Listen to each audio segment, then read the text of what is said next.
The Secret Door to Success by Florence Scovel Shinn. Originally published in 1940. This recording is a production of Stories Day and for the purpose of research, study, and discussion. The view and opinions expressed in this book belong to the author and may not always reflect those of Stories Day and or its affiliates. Chapter 1. The Secret Door to Success. So the people shouted when the priests blew with the trumpets. And it came to pass, when the people heard the sound of the trumpet, and the people shouted with a great shout, that the wall fell down flat, so that the people went up into the city, every man straight before him, and they took the city. Joshua chapter 6 verse 20. A successful man is always asked, "What is the secret of your success?" People never ask a man who is a failure, "What is the secret of your failure?" It is quite easy to see, and they are not interested. People all want to know how to open the secret door to success. For each man there is success, but it seems to be behind a door or wall. In the Bible reading, we have heard the wonderful story of the falling of the walls of Jericho. Of course, all biblical stories have a metaphysical interpretation. We will talk now about your wall of Jericho, the wall separating you from success. Nearly everyone has built a wall around his own Jericho. This city you are not able to enter contains great treasures, your divinely designed success, your heart's desire. What kind of wall have you built around your Jericho? Often, it is a wall of resentment. Resenting someone, or resenting a situation, shuts off your good. If you are a failure and resent the success of someone else, you are keeping away your own success. I have given the following statement to neutralize envy and resentment. What God has done for others, He now does for me and more. A woman was filled with envy because a friend had received a gift. She made this statement, and an exact duplicate of the gift was given her, plus another present. It was when the children of Israel shouted that the walls of Jericho fell down. When you make an affirmation of truth, your wall of Jericho totters. I gave the following statement to a woman. The walls of lack and delay now crumble away, and I enter my promised land, under grace. She had a vivid picture of stepping over a fallen wall, and received the demonstration of her good, almost immediately. It is the word of realization which brings about a change in your affairs. For words and thoughts are a form of radioactivity. Taking an interest in your work, enjoying what you are doing, opens the secret door of success. A number of years ago, I went to California to speak at the different centers, by way of the Panama Canal, and on the boat, I met a man named Jim Tully. For years he had been a tramp. He called himself the king of the hobos. He was ambitious and picked up an education. He had a vivid imagination and commenced writing stories about his experiences. He dramatized tramp life, he enjoyed what he was doing, and became a very successful author. I remember one book called Outside Looking In. It was made into a motion picture. He is now famous and prosperous and lives in Hollywood. What opened the secret door to success for Jim Tully? Dramatizing his life, being interested in what he was doing, he made the most of being a tramp. On the boat, we all sat at the captain's table, which gave us a chance to talk. Mrs. Grace Stone was also a passenger on the boat. She had written The Bitter Tea of General Yen, and was going to Hollywood to have it made into a moving picture. She had lived in China and was inspired to write the book. That is the secret of success, to make what you are doing interesting to other people. Be interested in yourself, and others will find you interesting. A good disposition, a smile, often opens the secret door. The Chinese say, a man without a smiling face must not open a shop. The success of a smile was brought out in a French moving picture in which Chevalier took the lead. The picture was called With a Smile. One of the characters had become poor, dreary, and almost derelict. He said to Chevalier, "What good has my honesty done me?" Chevalier replied, "Even honesty won't help you without a smile." So, the man changes on the spot, cheers up, and becomes very successful. Living in the past, complaining of your misfortunes, builds a thick wall around your Jericho. Talking too much about your affairs, scattering your forces, brings you up against a high wall. I knew a man of brains and ability, who was a complete failure. He lived with his mother and aunt, and I found that every night when he went home to dinner, he told them all that had taken place during the day at the office. He discussed his hopes, his fears, and his failures. I said to him, "You scatter your forces by talking about your affairs. Don't discuss your business with your family. Silence is golden." He took my lead. During dinner, he refused to talk about business. His mother and aunt were in despair. They loved to hear all about everything, but his silence proved golden. Not long after, he was given a position at $100 a week, and in a few years, he had a salary of $300 a week. Success is not a secret. It is a system. Many people are up against the wall of discouragement. Courage and endurance are part of the system. We read this in lives of all successful men and women. I had an amusing experience which brought this to my notice. I went to a moving picture theater to meet a friend. While waiting, I stood near a young boy selling programs. He called to people passing, "Buy a complete program of the picture, containing photographs of the actors and a sketch of their lives." Most people passed by without buying. To my great surprise, he suddenly turned to me and said, "Say, this ain't no racket for a guy with ambition." Then he gave a discourse on success. He said, "Most people give up just before something big is coming to them. A successful man never gives up." Of course, I was interested and said, "I'll bring you a book the next time I come. It is called The Game of Life and How to Play It. You will agree with a lot of the ideas." A week or two later, I went back with the book. The girl at the ticket office said to him, "Let me read it, Eddie, while you are selling programs." The man who took tickets leaned over to see what it was about. The game of life always gets people's interests. I returned to the theater in about 3 weeks. Eddie had gone. He had expanded into a new job that he liked. His wall of Jericho had crumbled. He had refused to be discouraged. Only twice is the word success mentioned in the Bible, both times in the book of Joshua. Only be strong and very courageous to observe to do according to all the law which Moses, my servant, commanded thee. Turn not from it to the right nor to the left, that thou mayest have good success whithersoever thou goest.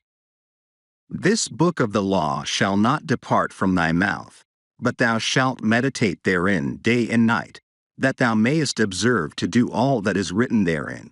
For then shalt thou make thy way prosperous, and thou shalt have good success. Turn not to the right nor to the left. The road to success is a straight and narrow path. It is a road of loving absorption, of undivided attention. You attract the things you give a great deal of thought to.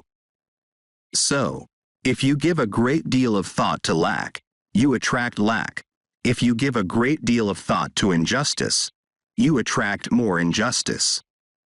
Joshua said, "And it shall come to pass, that when they make a long blast with the ram's horn, and when ye hear the sound of the trumpet, all the people shall shout with a great shout, and the wall of the city shall fall down flat, and the people shall ascend up, every man straight before him." The inner meaning of this story is the power of the word, your word which dissolves obstacles and removes barriers. When the people shouted, the walls fell down. We find in folklore and fairy stories, which come down from legends founded on truth, the same idea. A word opens a door or cleaves a rock. We have it again in the Arabian Nights story, Ali Baba and the 40 Thieves. I saw it made into a moving picture. Ali Baba has a secret hiding place, hidden somewhere behind rocks and mountains. The entrance may only be gained by speaking a secret word. It is, "Open Sesame." Ali Baba faces the mountain and cries, "Open Sesame," and rocks slide apart. It is very inspiring, for it gives you the realization of how your own rocks and barriers will part at the right word. So let us take the statement, "The walls of lack and delay now crumble away, and I enter my promised land, under grace." Chapter 2. Bricks without straw. There shall no straw be given you, yet ye shall make bricks without straw. Exodus chapter 5 verse 18. In the 5th chapter of Exodus, we have a picture of everyday life, when giving a metaphysical interpretation. The children of Israel were in bondage to Pharaoh, the cruel taskmaster, ruler of Egypt. They were kept in slavery, making bricks, and were hated and despised. Moses had orders from the Lord to deliver his people from bondage.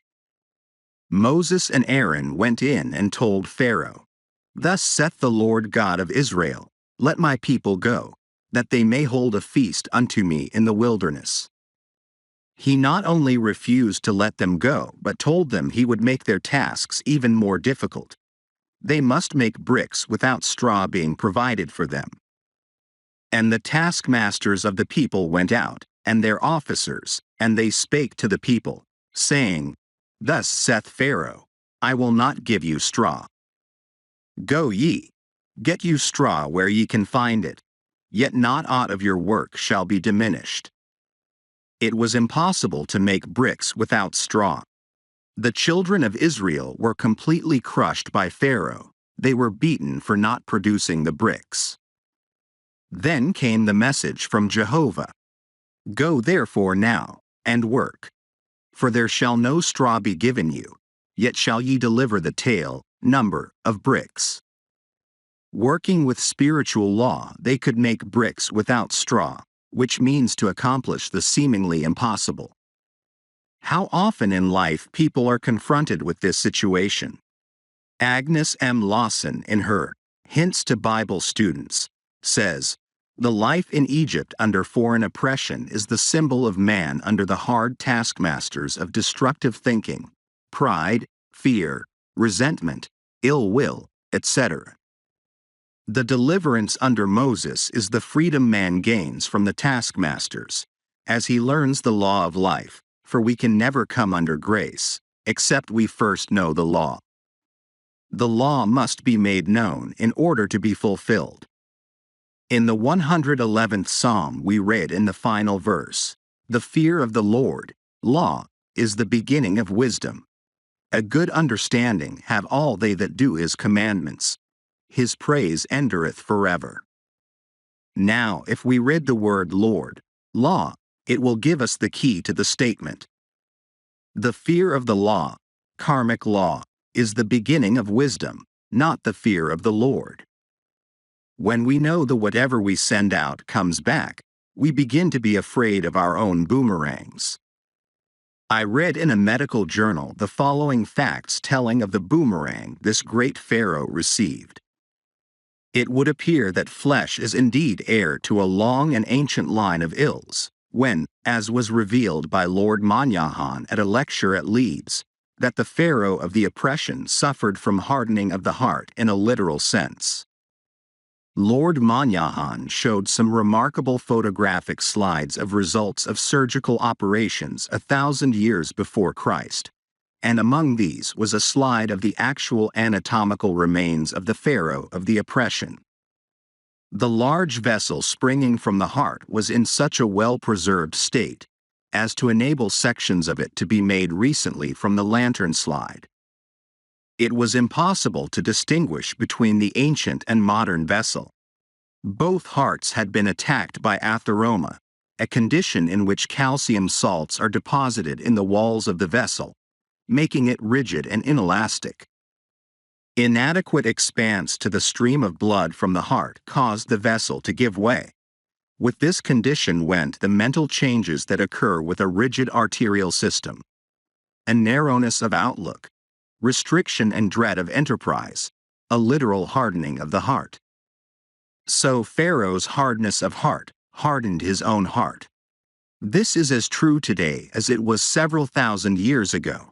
We are all coming out of the land of Egypt, out of the house of bondage. Your doubts and fears keep you in slavery. You face a situation which seems hopeless. What can you do? It is a case of making bricks without straw. But remember the words of Jehovah. Go therefore now, and work. For there shall no straw be given you, yet shall ye deliver the tale, number, of bricks. You shall make bricks without straw. God makes a way where there is no way. I was told the story of a woman who needed money for her rent. It was necessary to have it at once, but she knew of no channel. She exhausted every avenue. However, she was a truth student and kept making her affirmations. Her dog whined and wanted to go out. She put on his leash and walked down the street, in the accustomed direction. However, the dog pulled at his leash and wanted to go in another direction.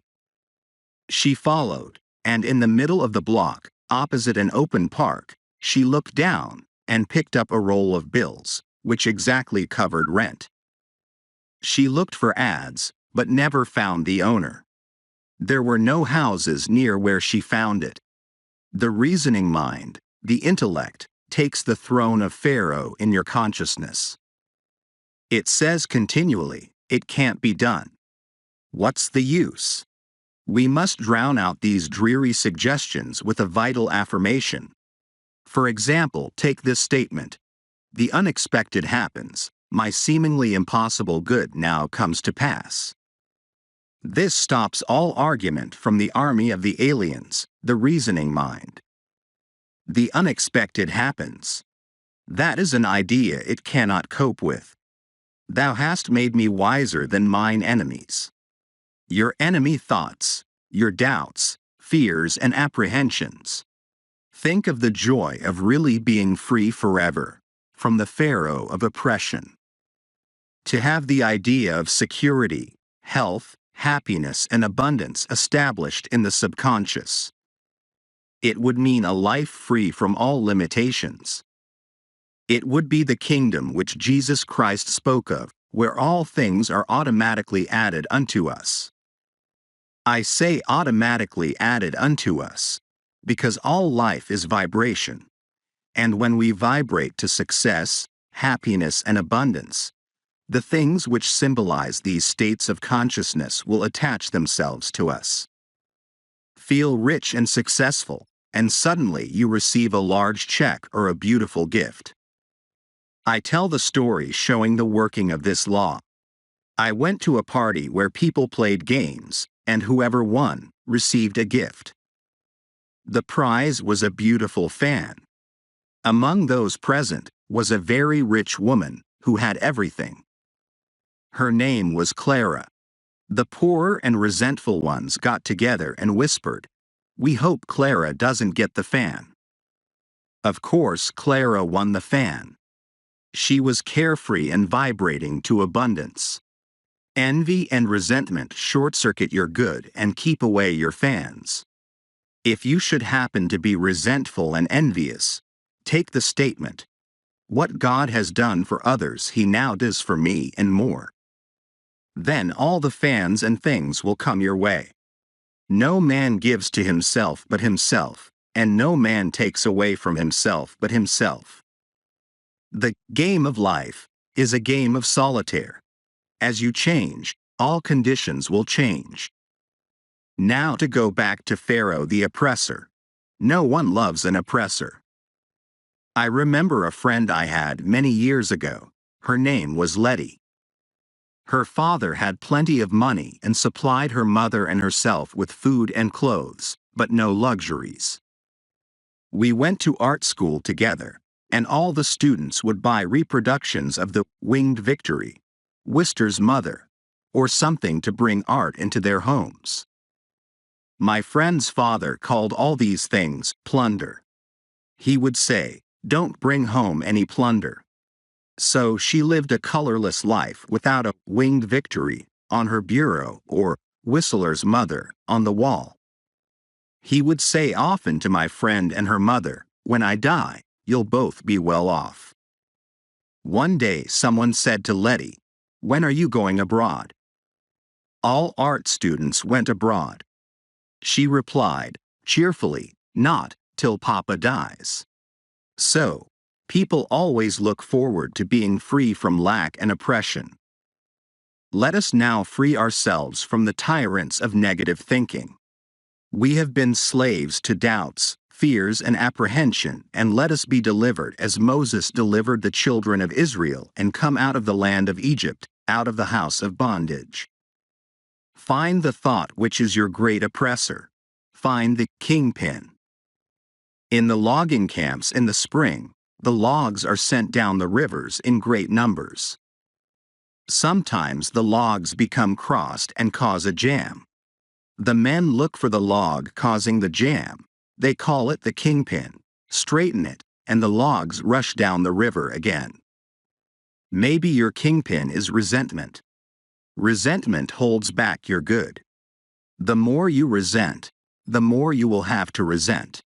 You grow a resentment track in your brain, and your expression will be one of habitual resentment. You will be avoided and miss the golden opportunities which await you each day. I remember a few years ago, the streets were filled with men selling apples. They got up early to get the good corners. I passed one several times on Park Avenue. He had the most disagreeable expression I have ever seen. As people passed, he said, "Apples. Apples." But no one stopped to buy. I invested in an apple and said, "You'll never sell apples unless you change your expression." He replied, "Well, that guy over there took my corner." I said, "Never mind about the corner, you can sell apples right here if you'll look pleasant." He said, "Okay, lady," and I went on. The next day I saw him. His whole expression had changed. He was doing a big business selling apples with a smile. So find your kingpin. You may have more than one, and your logs of success, happiness, and abundance will go rushing down your river. Go therefore now and work, for there shall no straw be given you, yet ye shall make bricks without straw. Chapter 3. And 5 of them were wise. And 5 of them were wise, and 5 were foolish. They that were foolish took their lamps and took no oil with them. Matt 25, 2-3. My subject is the parable of the wise and foolish virgins. And 5 of them were wise, and 5 were foolish. They that were foolish took their lamps and took no oil with them. But the wise took oil in their vessels with their lamps. The parable teaches that true prayer means preparation. Jesus Christ said, "And all things, whatsoever ye shall ask in prayer, believing, ye shall receive." Matt 21:22. Therefore, I say unto you, what things soever ye desire, when ye pray, believe that ye receive them, and ye shall have them. Mark chapter 11 verse 24. In this parable he shows that only those who have prepared for their good, thereby showing active faith, will bring the manifestation to pass. We might paraphrase the scriptures and say, when ye pray, believe ye have it. When ye pray ACT as if you have already received. Armchair faith or rocking chair faith will never move mountains. In the armchair, in the silence, or meditation, you are filled with the wonder of this truth, and feel that your faith will never waver. You know that the Lord is your shepherd. You shall never want. You feel that your God of plenty will wipe out all burdens of debt or limitations. Then you leave your armchair and step out into the arena of life. It is only what you do in the arena that counts. I will give you an illustration showing how the law works, for faith without action is dead. A man, one of my students, had a great desire to go abroad. He took the statement, "I give thanks for my divinely designed trip, divinely financed, under grace, in a perfect way." He had very little money, but knowing the law of preparation, he bought a trunk. It was a very gay and happy trunk with a big red band around its waist. Whenever he looked at it, it gave him a realization of a trip. One day he seemed to feel his room moving. He felt the motion of a ship. He went to the window to breathe the fresh air, and it smelt like the aroma of the docks. With his inner ear he heard the shriek of a seagull and the creaking of the gangplank. The trunk had commenced to work. It had put him in the vibration of his trip. Soon after that, a large sum of money came to him, and he took the trip. He said afterwards that it was perfect in every detail. In the arena of life, we must keep ourselves tuned up to concert pitch. Are we acting from motives of fear or faith? Watch your motives with all diligence, for out of them are the issues of life. If your problem is a financial one, and it usually is, you must know how to wind yourself up financially and keep wound up by always acting your faith. The material attitude towards money is to trust in your salary, your income and investments, which can shrink overnight. The spiritual attitude toward money is to trust in God for your supply. To keep your possessions, always realize that they are God in manifestation. What Allah has given cannot be diminished. Then if one door shuts, another door immediately opens. Never voice lack or limitation, for by your words you are condemned. You combine with what you notice, and if you are always noticing failure and hard times, you will combine with failure and hard times. You must form the habit of living in the fourth dimension, the world of the wondrous. It is the world where you do not judge by appearances. You have trained your inner eye to see through failure into success, to see through sickness into health, to see through limitation into plenty. I will give you the land which you thou seeth. The man who achieves success has the fixed idea of success. If it is founded on a rock of truth and rightness, it will stand. If not, it is built upon sand and washed into the sea, returning to its native nothingness. Only divine ideas can endure. Evil destroys itself, for it is a cross-current against universal order, and the way of the transgressor is hard. They that were foolish took their lamps and took no oil with them. But the wise took oil in their vessels with their lamps. The lamp symbolizes man's consciousness. The oil is what brings light or understanding. While the bridegroom tarried, they all slumbered and slept. And at midnight there was a cry made, "Behold, the bridegroom cometh, go ye out to meet him." Then all those virgins arose and trimmed their lamps. And the foolish said unto the wise, Give us your oil, for our lamps are gone out. The foolish virgins were without wisdom or understanding, which is oil for the consciousness, and when they were confronted with a serious situation, they had no way of handling it. And when they said to the wise, Give us your oil, the wise answered, saying, Not so, lest there be not enough for us and you. But go ye rather to them that sell and buy for yourselves. That means that the foolish virgins could not receive more than was in their consciousness, or what they were vibrating to. The man received the trip because it was in his consciousness, as a reality. He believed that he had already received. As he prepared for the trip, he was taking oil for his lamps. With realization comes manifestation. The law of preparation works both ways. If you prepare for what you fear or don't want, you begin to attract it. David said, "The thing I feared has come upon me." We hear people say, "I must put away money in case of illness." They are deliberately preparing to be ill. Or, "I'm saving for a rainy day." The rainy day is sure to come, at a most inconvenient time. The divine idea for every man is plenty. Your barns should be full, and your cup should flow over, but we must learn to ask aright.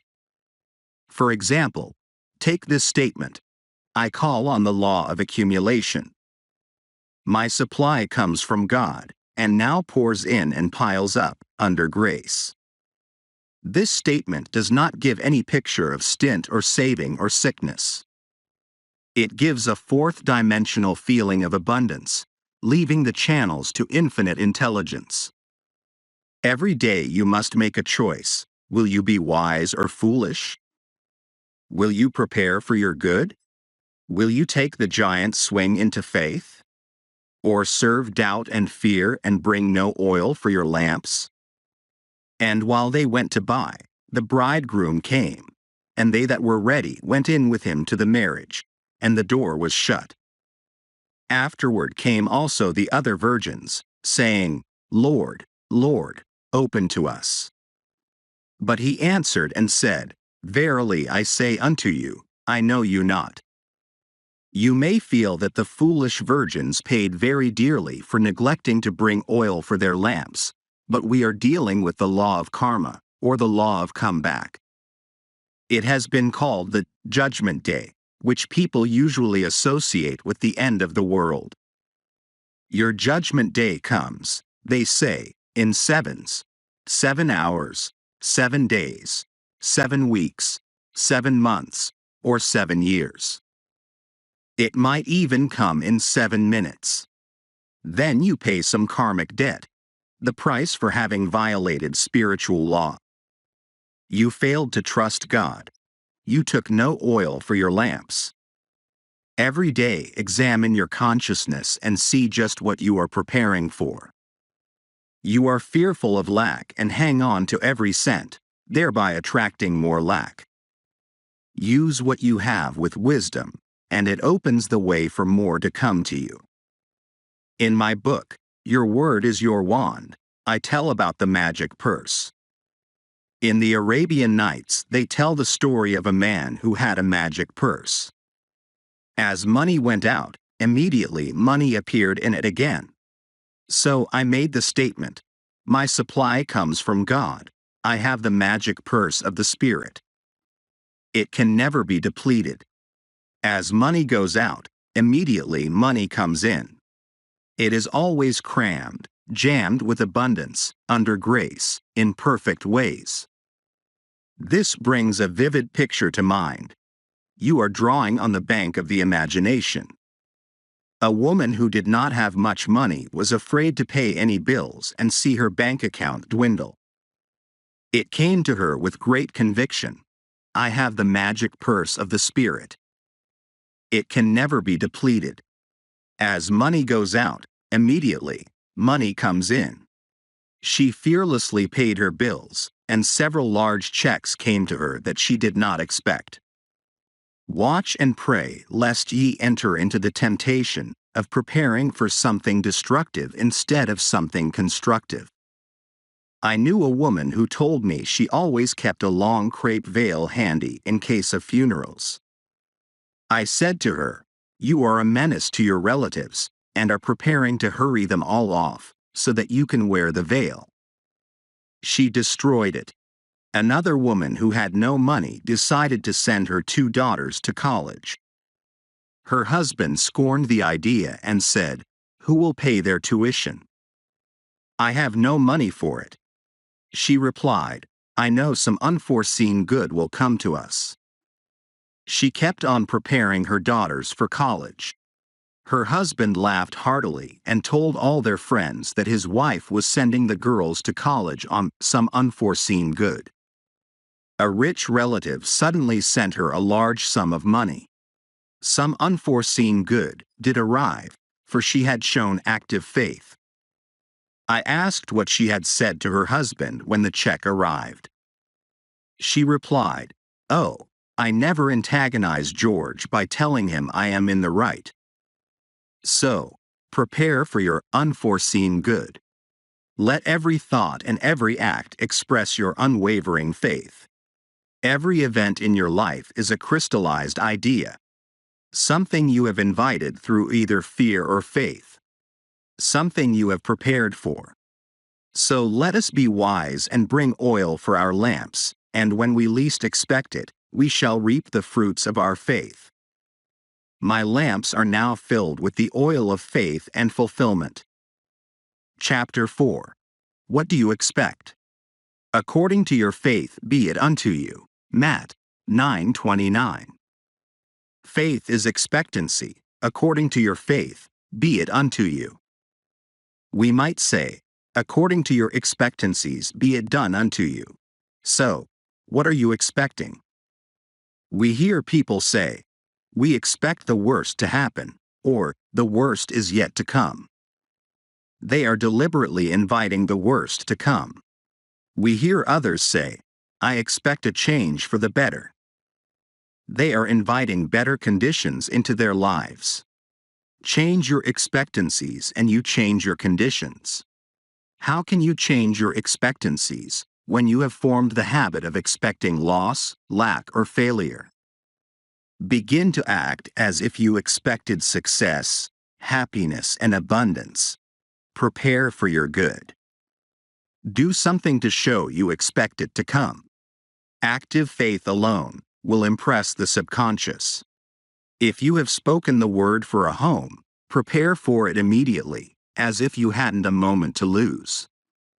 Collect little ornaments, tablecloths, etc., etc. I knew a woman who made the giant swing into faith by buying a large armchair. A chair meant business. She bought a large and comfortable chair, for she was preparing for the right man. He came. Someone will say, suppose you haven't money to buy ornaments or a chair? Then look in shop windows and link with them in thought. Get in their vibration. I sometimes hear people say, I don't go into the shops because I can't afford to buy anything. That is just the reason why you should go into the shops. Begin to make friends with the things you desire or require. I know a woman who wanted a ring. She went boldly to the ring department and tried on rings. It gave her such a realization of ownership that not long after, a friend made her a gift of a ring. You combine with what you notice. Keep on noticing beautiful things, and you make an invisible contact. Sooner or later, these things are drawn into your life, unless you say, poor me, too good to be true. My soul, wait thou only upon God, for my expectation is from Him. This is a most important statement from the 62nd Psalm. The soul is the subconscious mind, and the psalmist was telling his subconscious to expect everything directly from the universal, not to depend upon doors and channels. My expectations are from Him. God cannot fail, for His ways are ingenious, His methods are sure.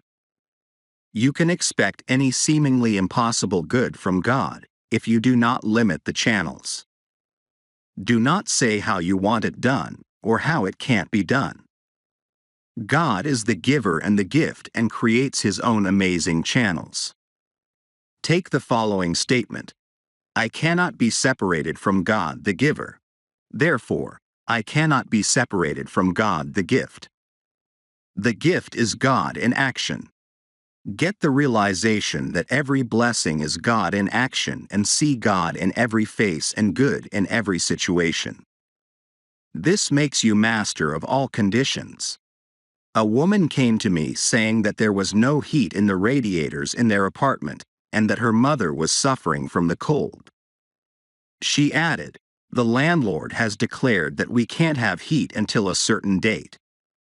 I replied, "God is your landlord."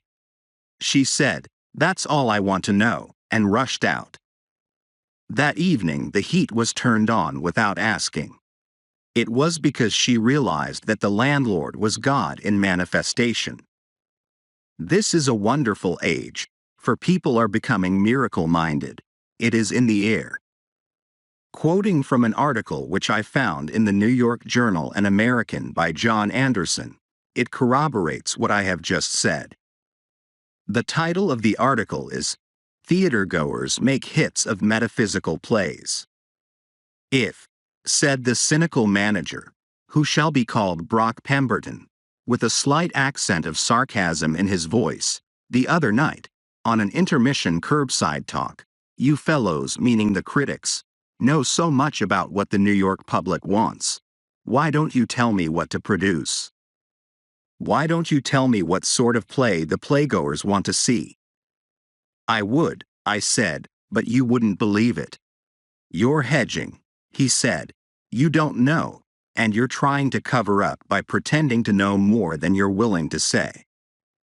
You haven't any more idea than I have this minute what sort of plays generally succeed." "I have," I said. "There is one surefire success. One theme that works and has always worked, whether it is competing with Boy Meets Girl, mysteries, historical tragedies, etc. No play on the theme has ever completely failed if it had nay merit at all, and a lot of poor ones have been big hits." "You're stalling again," said Mr. Pemberton. "What sort of plays are they?" "Metaphysical," I said, fouling slightly with a big word and waiting quietly for the effect. "Metaphysical," said Mr. Pemberton. "You mean metaphysical?" I paused a moment, and since Mr. Pemberton said nothing, went right on spouting such titles as "The Green Pastures," "The Star Wagon," "Father Malachi's Miracle," etc.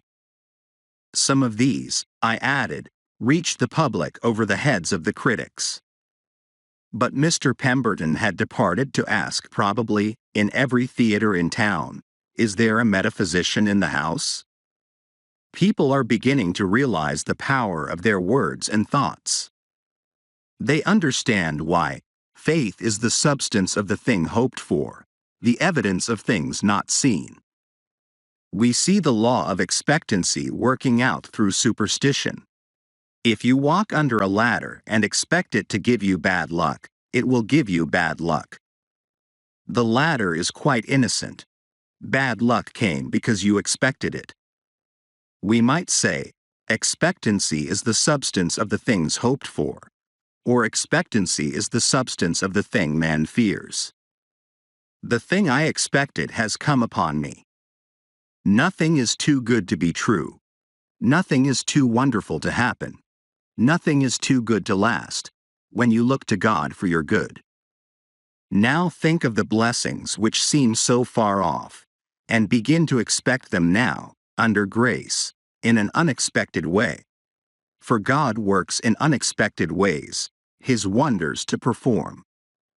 I was told that there are 3,000 promises in the Bible. Let us now expect all these blessings to come to pass. Among them we are promised riches and honor, eternal youth. Your flesh shall become as a little child's, and eternal life, death itself shall be overcome.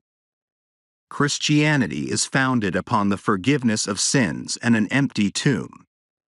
We now know that all these things are scientifically possible. As we call on the law of forgiveness, we become free from mistakes and the consequences of mistakes. Though your sins be as scarlet, ye shall be washed whiter than wool.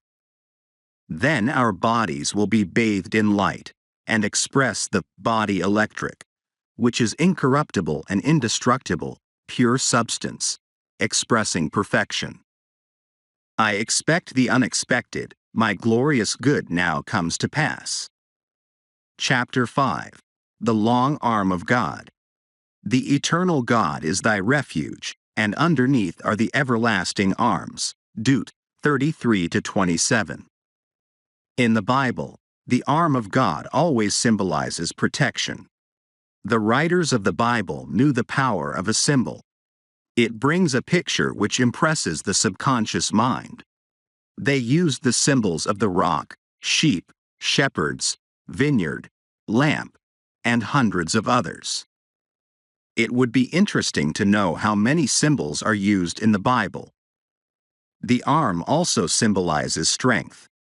The eternal God is thy refuge, and underneath are the everlasting arms, and he shall thrust out the enemy from before thee and shall say, Destroy them. Who is the enemy before thee? The negative thought forms which you have built up in your subconscious mind. A man's enemies are only those of his own household. The everlasting arms thrust out these enemy thoughts and destroy them. Have you ever felt the relief of getting out some negative thought form? Perhaps you have built up a thought form of resentment until you are always boiling with anger about something. You resent people you know, people you don't know, people in the past and people in the present, and you may be sure that the people in the future won't escape your wrath. All the organs of the body are affected by resentment, for when you resent with every organ of the body. You pay the penalty with rheumatism, arthritis, neuritis, etc., for acid thoughts produce acid in the blood. All this trouble comes because you are fighting the battle, not leaving it to the long arm of God. I have given the following statement to many of my students. The long arm of God reaches out over people and conditions, controlling this situation and protecting my interests. This brings a picture of a long arm symbolizing strength and protection. With the realization of the power of the long arm of God, you would no longer resist or resent. You would relax and let go. The enemy thoughts within you would be destroyed. Therefore, the adverse conditions would disappear. Spiritual development means the ability to stand still, or stand aside, and let infinite intelligence lift your burdens and fight your battles. When the burden of resentment is lifted, you experience a sense of relief. You have a kindly feeling for everyone, and all the organs of your body begin to function properly. A clipping quoting Albert Edward Day, D.D. reads, that loving our enemies is good for our spiritual health is widely known and accepted. But that negation and poisonous emotions destroy physical health is a relatively new discovery. The problem of health is often an emotional one. Wrong emotions entertained and repeated are potent causes of illness. When the preacher talks about loving your enemies, the man on the street is apt to dismiss the idea as unendurable and pious. But the fact is, the preacher is telling you something which is one of the first laws of hygiene, as well as ethics. No man even for his body's sake can afford to indulge in hatred. It is like repeated doses of poison. When you are urged to get rid of fear, you are not listening to a moonstruck idealist. Rather, you are hearing counsel that is as significant for health as advice about diet. We hear so much about a balanced diet, but without a balanced mind, you can't digest what you eat, calories or no calories. Non-resistance is an art. When acquired, the world is yours. So many people are trying to force situations. Your lasting good will never come through forcing personal will. Flee from the things which flee from thee, seek nothing, fortune seeketh thee. Behold his shadow on the floor. Behold him standing at the door. I do not know the author of these lines. Lovelock, The celebrated English athlete was asked how to attain his speed and endurance in running. He replied, "Learn to relax. Let us attain this rest in action." He was most relaxed when running the fastest. Your big opportunity and big success usually slide in when you least expect it. You have to let go long enough for the great law of attraction to operate.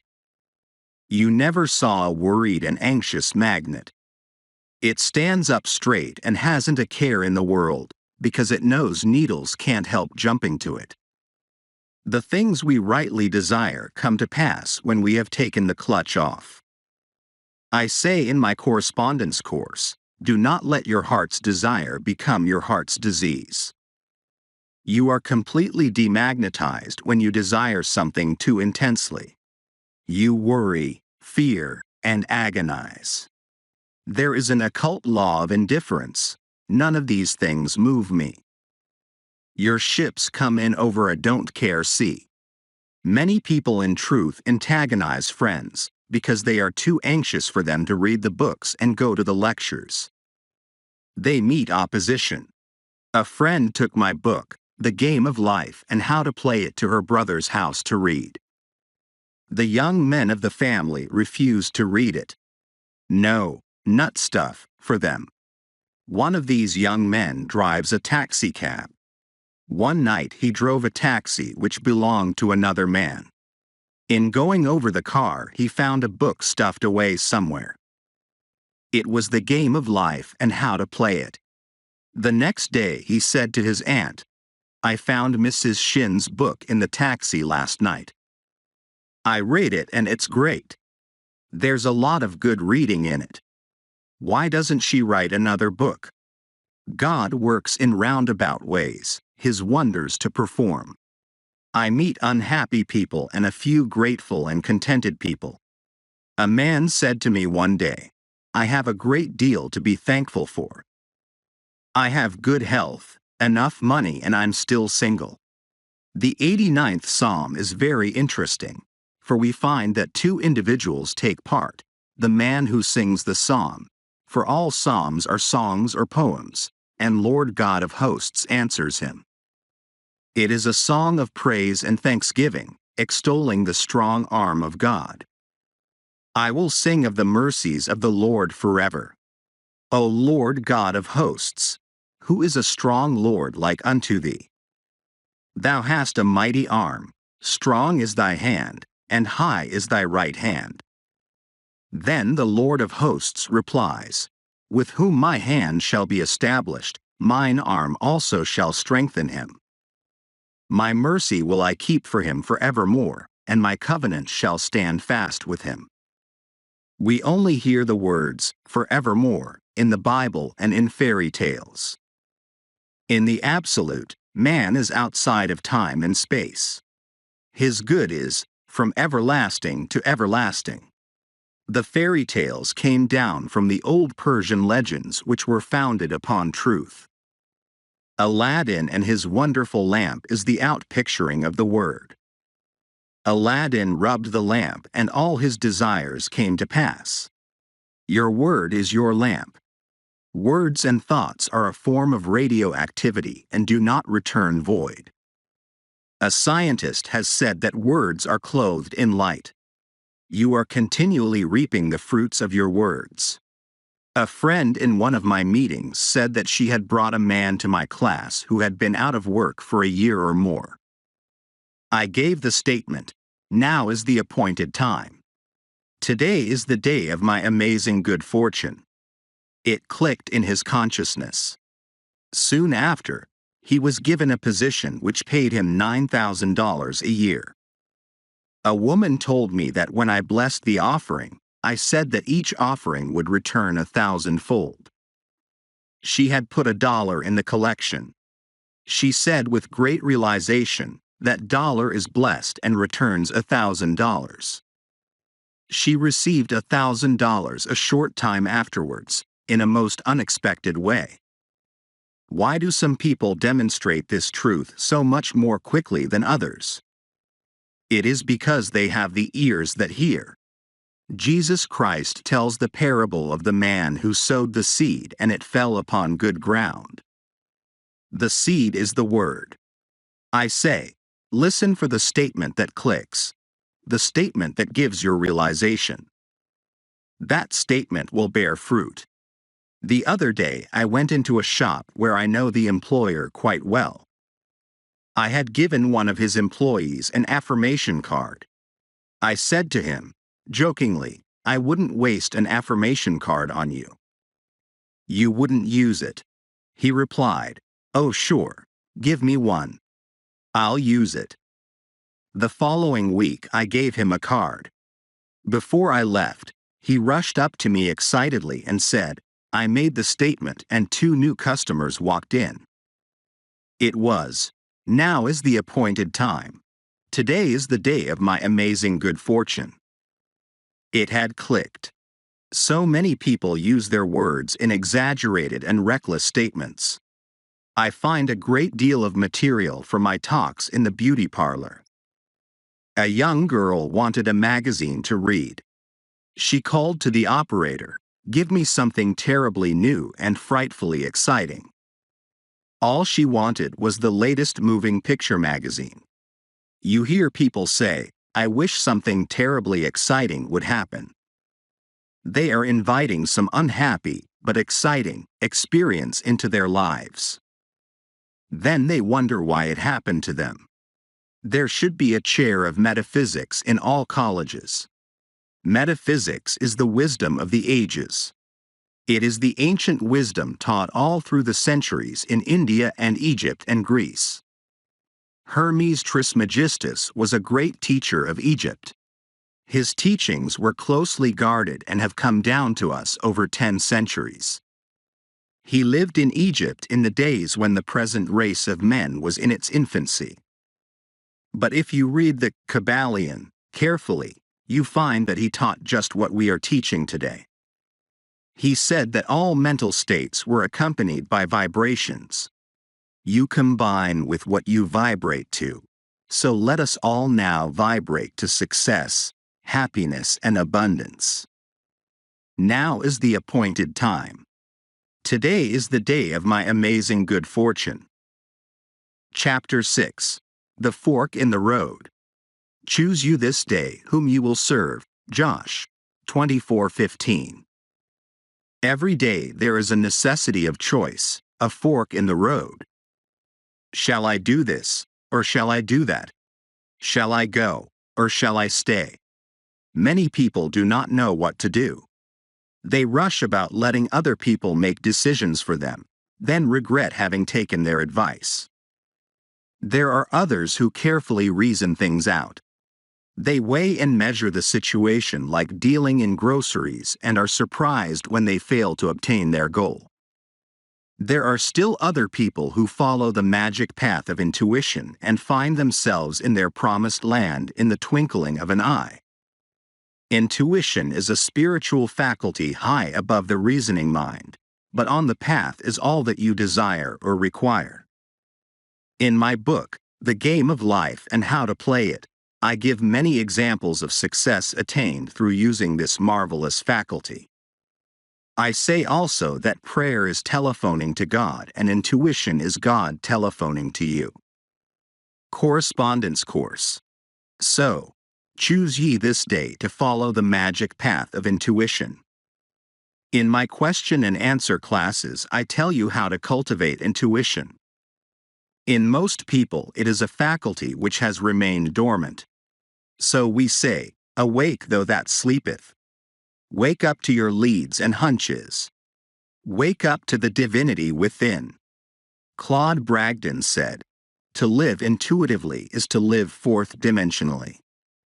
Now it is necessary for you to make a decision. You face a fork in the road. Ask for a definite, unmistakable lead, and you will receive it.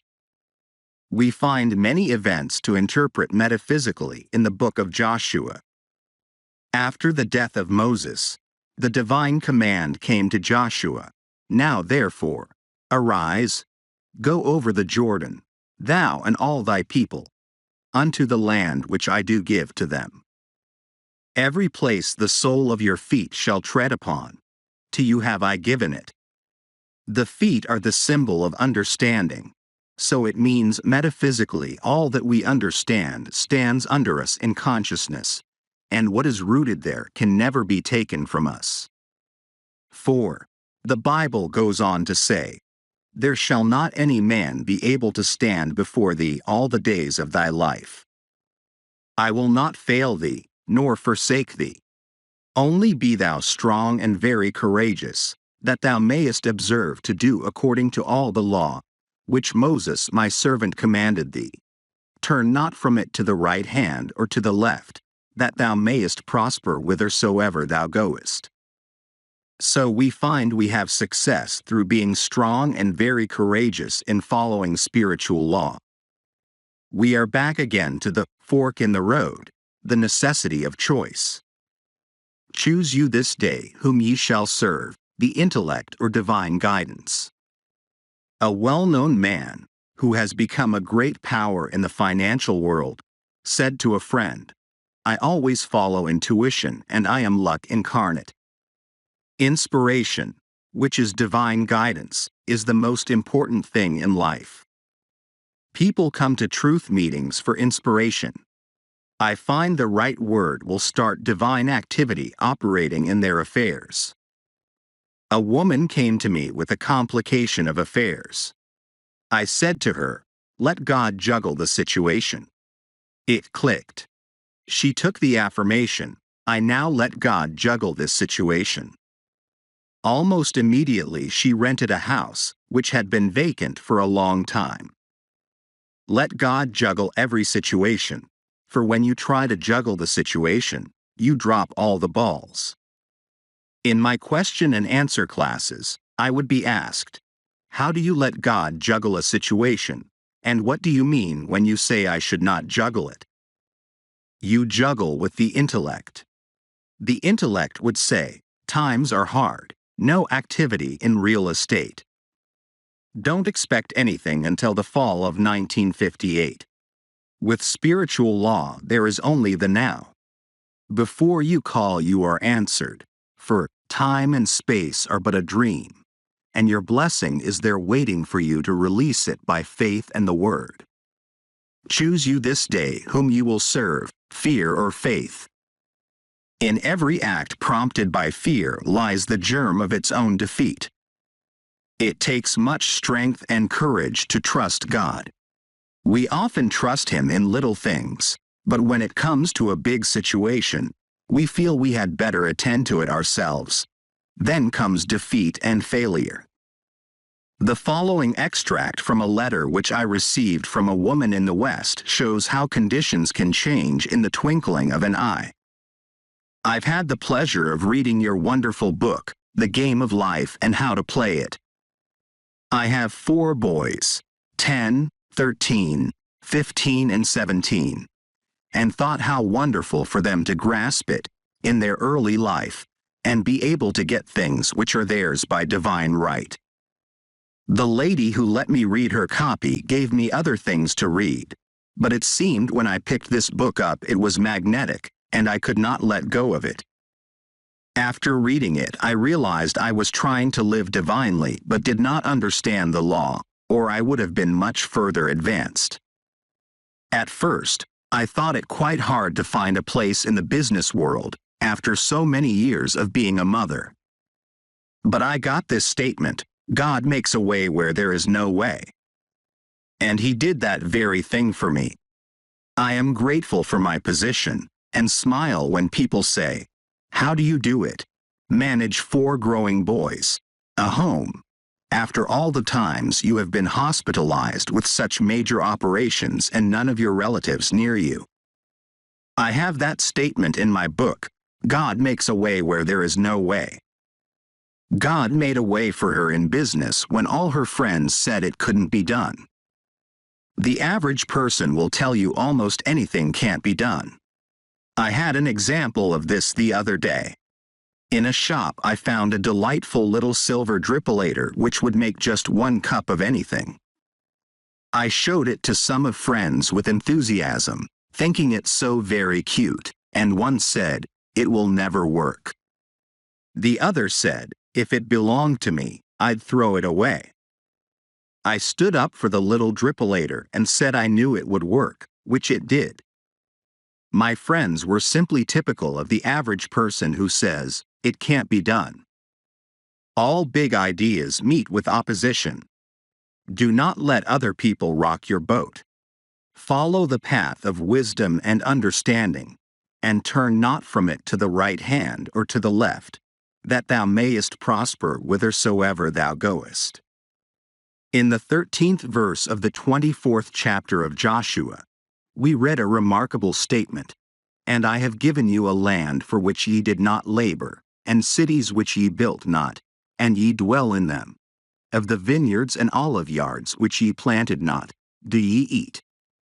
This shows that man cannot earn anything. His blessings come as gifts. Gifts lest any man shall boast. With the realization of wealth, we receive the gift of wealth. With the realization of success, we receive the gift of success, for success and abundance are states of mind. For it is the Lord our God, He it is, that brought us up, and our fathers out of the land of Egypt, out of the house of bondage. The land of Egypt stands for darkness, the house of bondage, where man is a slave to his doubts and fears, and beliefs in lack and limitation, the result of having followed the wrong fork in the road. Misfortune is due to failure to stick to the things which Spirit has revealed through intuition. All big things have been accomplished by men who stuck to their big ideas. Henry Ford was past middle age when the idea of the Ford car came to him. He had great difficulty in raising the money. His friends thought it was a crazy idea. His father said to him, tearfully, "Henry, why do you give up a good $25 a week job in order to chase a crazy idea?" But no one could rock Henry Ford's boat. So, in order to come out of the land of Egypt, out of the land of bondage, we must make the right decisions. Follow the right fork in the road. Only be thou strong and very courageous, that thou mayest observe to do according to the law, which Moses my servant commanded thee. Turn not from it to the right hand nor to the left, that thou mayest prosper whithersoever thou goest. So, as we reach the fork in the road today, let us fearlessly follow the voice of intuition. The Bible calls it the still small voice. There came a voice behind me, saying, "This is the way, walk ye in it."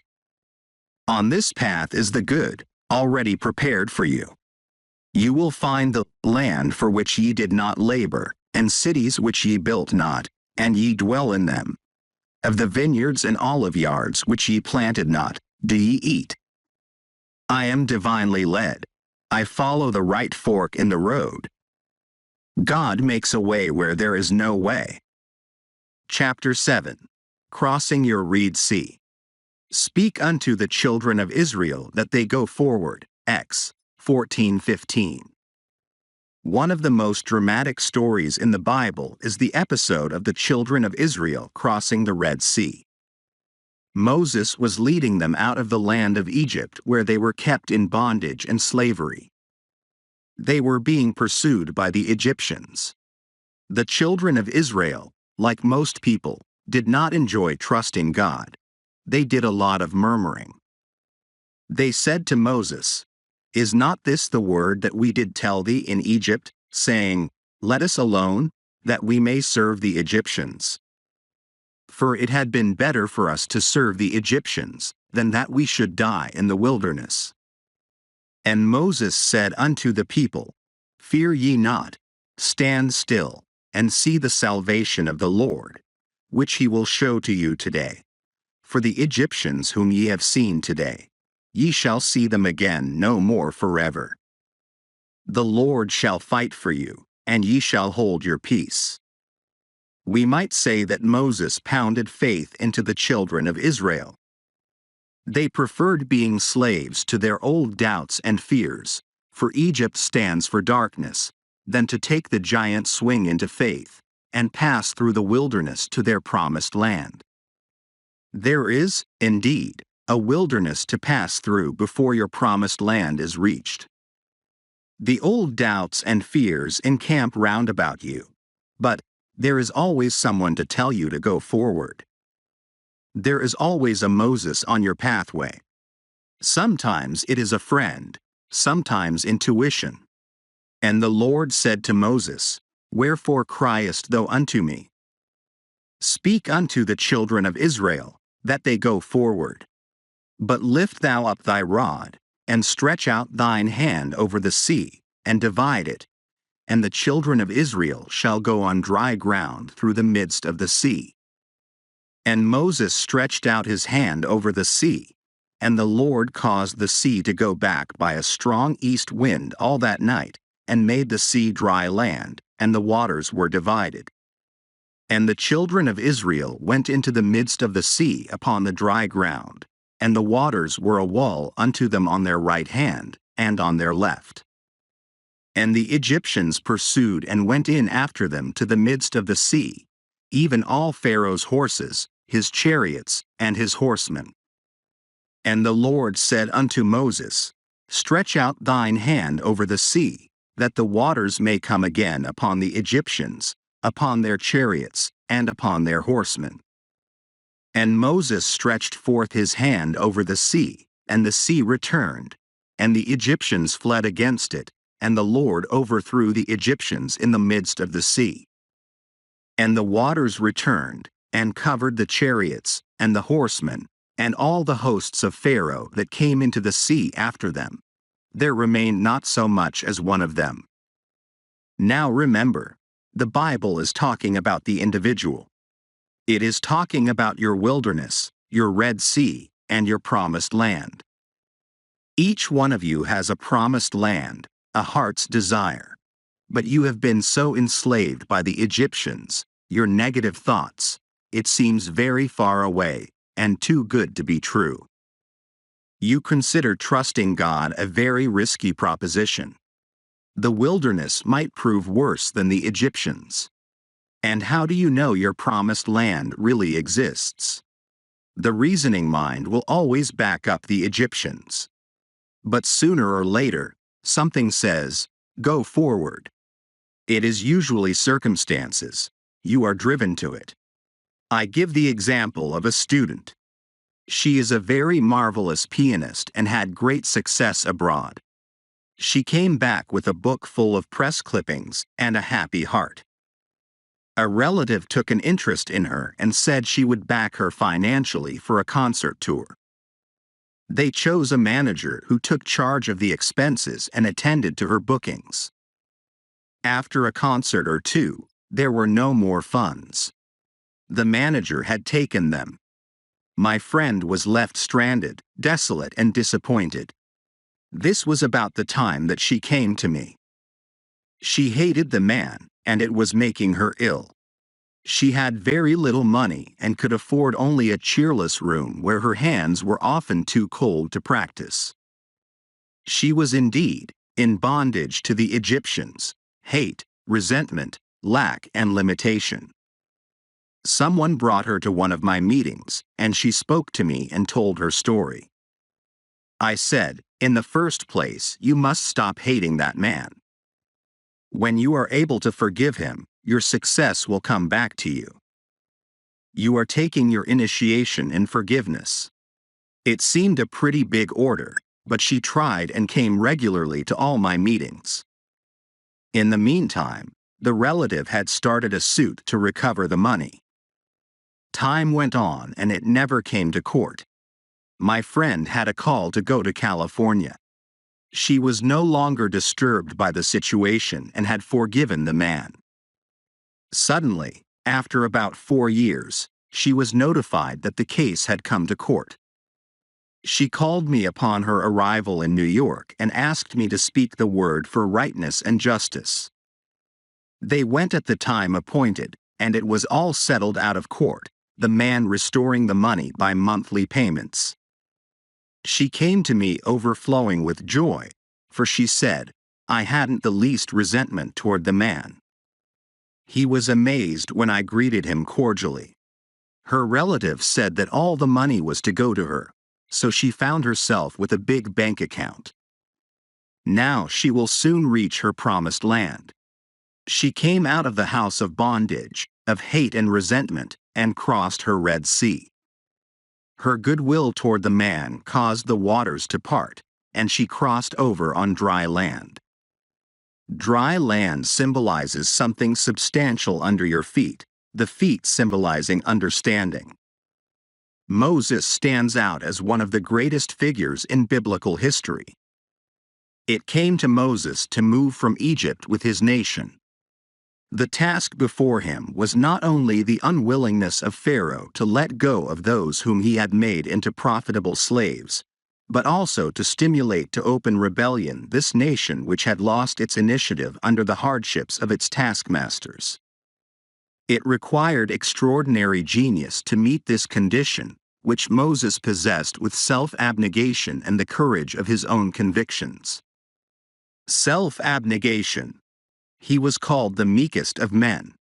We have often heard the expression, as meek as Moses. He was so meek towards the commands of the Lord, that he became one of the strongest of men. The Lord said to Moses, "Lift thou up thy rod, and stretch out thine hand over the sea, and divide it, and the children of Israel shall go on dry ground through the midst of the sea." So, never doubting, he said to the children of Israel, "Go forward." This was a daring thing to do, to lead a multitude of people into the sea, having perfect faith they would not drown. Behold the miracle. The Lord caused the sea to go back by a strong east wind all that night, and made the sea dry land, and the waters were divided. Now remember, this could happen for you this very day. Think of your problem. Maybe you have lost your initiative from living so long a slave to Pharaoh, your doubts, fears, and discouragements. Say to yourself, "Go forward." The Lord caused the sea to go back by a strong east wind. We will think of this strong east wind as a strong affirmation. Take a vital statement of truth. For example, if your problem is a financial one, say, "My supply comes from God, and big happy financial surprises now come to me, under grace, in perfect ways." The statement is a good one, for it contains the element of mystery. We are told that God works in mysterious ways his wonders to perform. We might say in surprising ways. Now that you have made your statement for supply, you have caused the east wind to blow. So walk up to your Red Sea of lack or limitation. The way to walk up to your Red Sea is to do something to show your fearlessness. I will tell the story of a student who had an invitation to visit friends at a very fashionable summer resort. She had been living in the country for a long time, grown heavier, and nothing fitted her but her Girl Scout suit. Suddenly, she received the invitation. It meant evening clothes, slippers and accessories, none of which she had, and no money to buy them. She came to me. I said, "What is your hunch?" She replied, "I feel very fearless. I have the hunch to go anyway." So she squeezed herself into something to travel in and went. When she arrived at her friend's house, she was greeted warmly, but her hostess said, with some embarrassment, "Maybe what I've done will hurt you, but there are some evening clothes and slippers I never wear which I have put in your room. Won't you make use of them?" My friend assured her she would be delighted, and everything fitted perfectly. She had, indeed, walked up to her Red Sea and passed over on dry land. The waters of my Red Sea part, and I pass over on dry land. I now go forward into my promised land. Chapter 8. The Watchman at the Gate. Also I set watchmen over you, saying, "Hearken to the sound of the trumpet." Jeremiah chapter 6 verse 17. We must all have a watchman at the gate of our thoughts. The watchman at the gate is the superconscious mind. We have the power to choose our thoughts. Since we have lived in the race thought for thousands of years, it seems almost impossible to control them. They rush through our minds like stampeding cattle or sheep. But a single sheepdog can control the frightened sheep and guide them into the sheep pen. I saw a picture in the newsreels of a shepherd dog controlling the sheep. He had rounded up all but 3. These 3 resisted and resented. They bawed and lifted their front feet in protest, but the dog simply sat down in front and never took his eyes off them. He did not bark or threaten. He just sat and looked with determination. In a little while, the sheep tossed their heads and went in the pen. We can learn to control our thoughts in the same way, by gentle determination, not force. We take an affirmation and repeat it continually, while our thoughts are on the rampage. We cannot always control our thoughts, but we can control our words, and repetition impresses the subconscious, and we are then master of the situation. In the 6th chapter of Jeremiah, we read, "I set a watchman over you, saying, hearken to the sound of the trumpet." Your success and happiness in life depend upon the watchman at the gate of your thoughts. Sooner or later, crystallize on the external. People think by running away from a negative situation, they will be rid of it, but the same situation confronts them wherever they go. They will meet the same experiences until they have learned their lessons. This idea is brought out in the moving picture, The Wizard of Oz. The little girl, Dorothy, is very unhappy because the mean woman in the village wants to take away her dog, Toto. She goes, in despair, to confide in her Aunt Em and Uncle Henry, but they are too busy to listen, and tell her to run along. She says to Toto, "There is somewhere, a wonderful place high above the skies where everybody is happy, and no one is mean." How she would love to be there.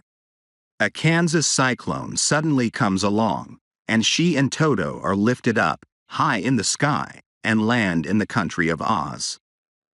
Everything seems very delightful at first, but soon she has the same old experiences. The mean old woman of the village has turned into a terrible witch and is still trying to get Toto from her.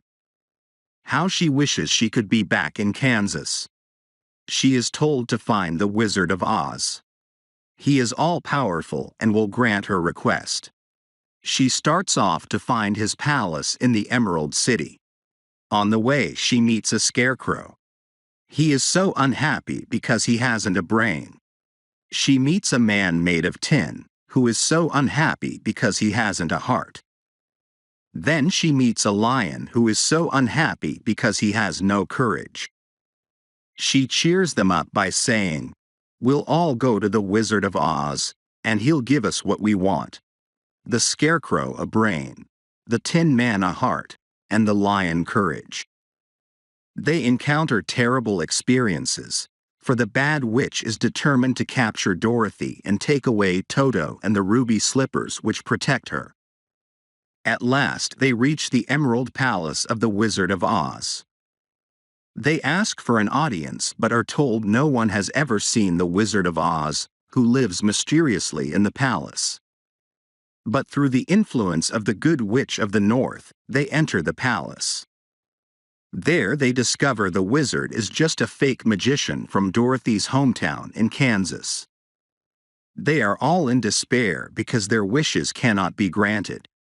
But then the Good Witch shows them that their wishes are already granted. The scarecrow has developed a brain by having to decide what to do in the experiences he has encountered. The Tin Man finds he has a heart because he loves Dorothy, and the lion has become courageous because he had to show courage in his many adventures.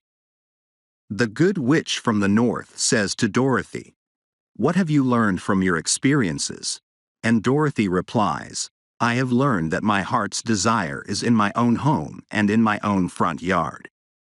So the good witch waves her wand, and Dorothy is at home again. She wakes up and finds that the Scarecrow, the Tin Man, and the Lion are the men who work on her uncle's farm. They are so glad to have her back. This story teaches that if you run away, your problems will run after you.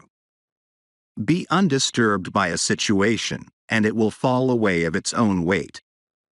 There is an occult law of indifference. None of these things move me. None of these things disturb me, we might say in modern language. When you can no longer be disturbed, all disturbance will disappear from the external. When your eyes have seen your teachers disappear. I set Watchman over you, saying, hearken to the sound of the trumpet. A trumpet is a musical instrument, used in olden times, to draw people's attention to something, to victory, to order. You will form the habit of giving attention to every thought and word, when you realize their importance. The imagination, the scissors of the mind, is constantly cutting out the events to come into your life.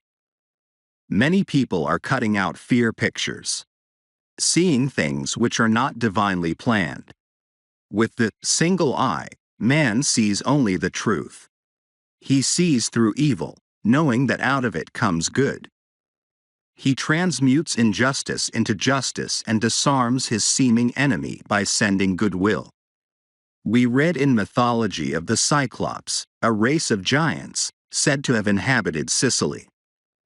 These giants had only one eye in the middle of the forehead. The seat of the imaging faculty is situated in the forehead, between the eyes. So these fabled giants came from this idea. You are indeed a giant when you have a single eye. Then every thought will be a constructive thought, and every word, a word of power. Let the third eye be the watchman at the gate. If therefore thine eye be single, thy whole body is full of light. With the single eye your body will be transformed into your spiritual body, the body electric, made in God's likeness and image, imagination. By seeing clearly the perfect plan, we could redeem the world, with our inner eye seeing a world of peace and plenty and goodwill. Judge not by appearances, judge righteous judgment. Nation shall not lift up sword against nation, neither shall they learn war any more. The occult law of indifference means that you are undisturbed by adverse appearances. You hold steadily to the constructive thought, which wins out. Spiritual law transcends the law of karma. This is the attitude of mind which must be held by the healer or practitioner towards his patient. Indifferent to appearances of lack, loss, or sickness, he brings about the change in mind, body, and affairs. Let me quote from the 31st chapter Jeremiah. The keynote is one of rejoicing. It gives a picture of the individual freed from negative thinking. For there shall be a day that the watchman upon the Mount Ephraim shall cry, Arise ye, and let us go up to Zion unto the Lord our God. The watchman at the gate neither slumbers nor sleeps. It is the eye which watches over Israel. But the individual, living in a world of negative thought, is not conscious of this inner eye. He may occasionally have flashes of intuition or illumination, then falls back into a world of chaos. It takes determination and eternal vigilance to check up on words and thoughts. Thoughts of fear, failure, resentment, and ill will must be dissolved and dissipated. Take the statement, Every plant my Father in heaven has not planted shall be rooted up. This gives you a vivid picture of rooting up weeds in a garden. They are thrown aside and dry up because they are without soil to nourish them. But the individual, living in a world of negative thought, is not conscious of this inner eye. You nourish negative thoughts by giving them your attention. Use the occult law of indifference and refuse to be interested. Soon you will starve out the army of all aliens. Divine ideas will crowd your consciousness, false ideas fade away, and you will desire only that which God desires through you. The Chinese have a proverb: the philosopher leaves the cut of his coat to the tailor. But the individual, living in a world of negative thought, is not conscious of this inner eye.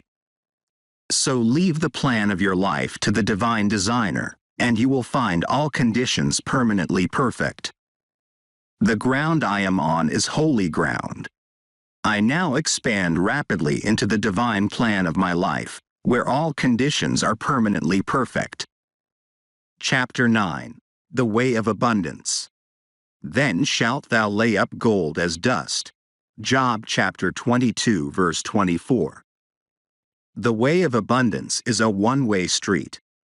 As the old saying is, there are no two ways about it.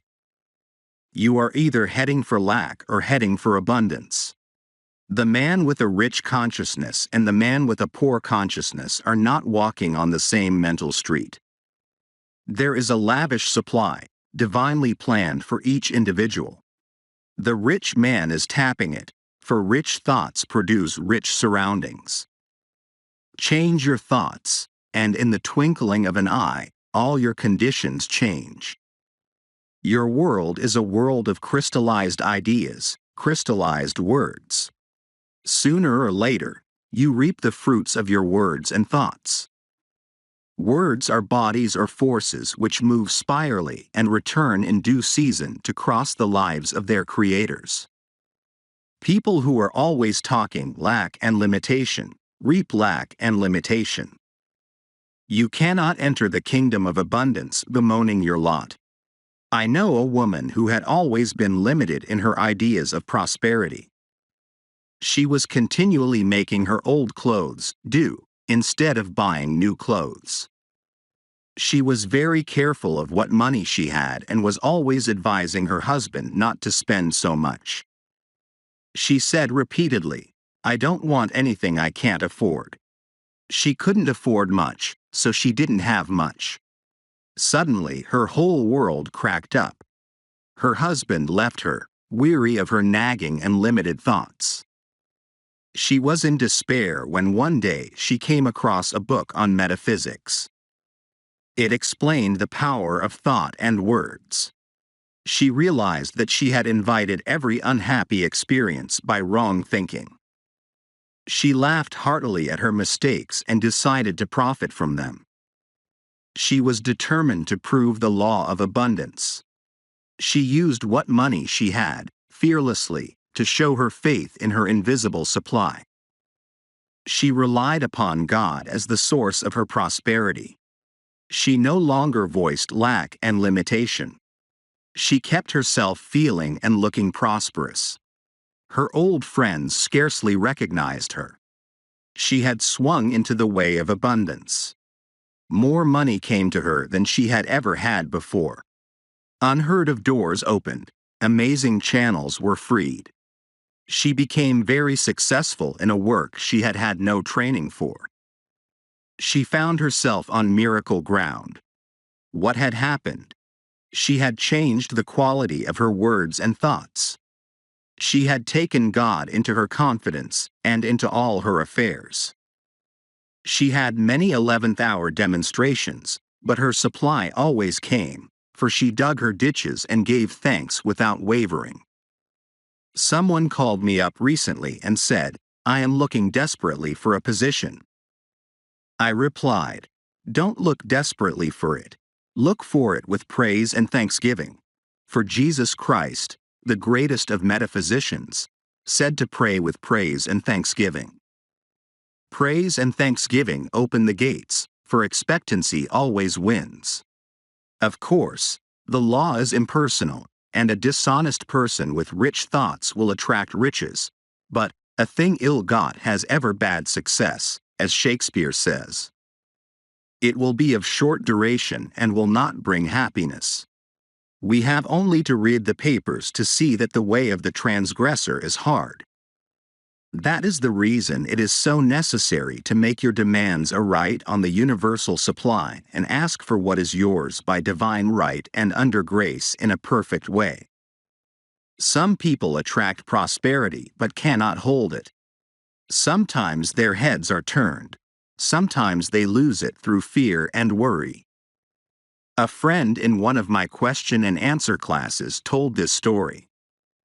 Some people in his hometown, who had always been poor, suddenly struck oil in their backyard. It brought great riches. The father joined the country club and went in for golf. He was no longer young, the exercise was too much for him and he dropped dead on the links.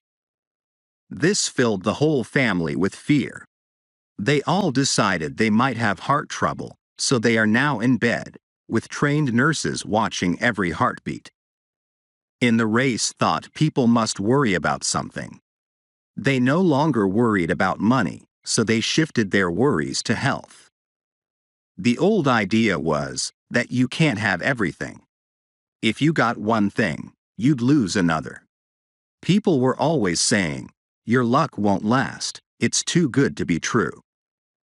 Jesus Christ said, "In the world thought, there is tribulation, but be of good cheer.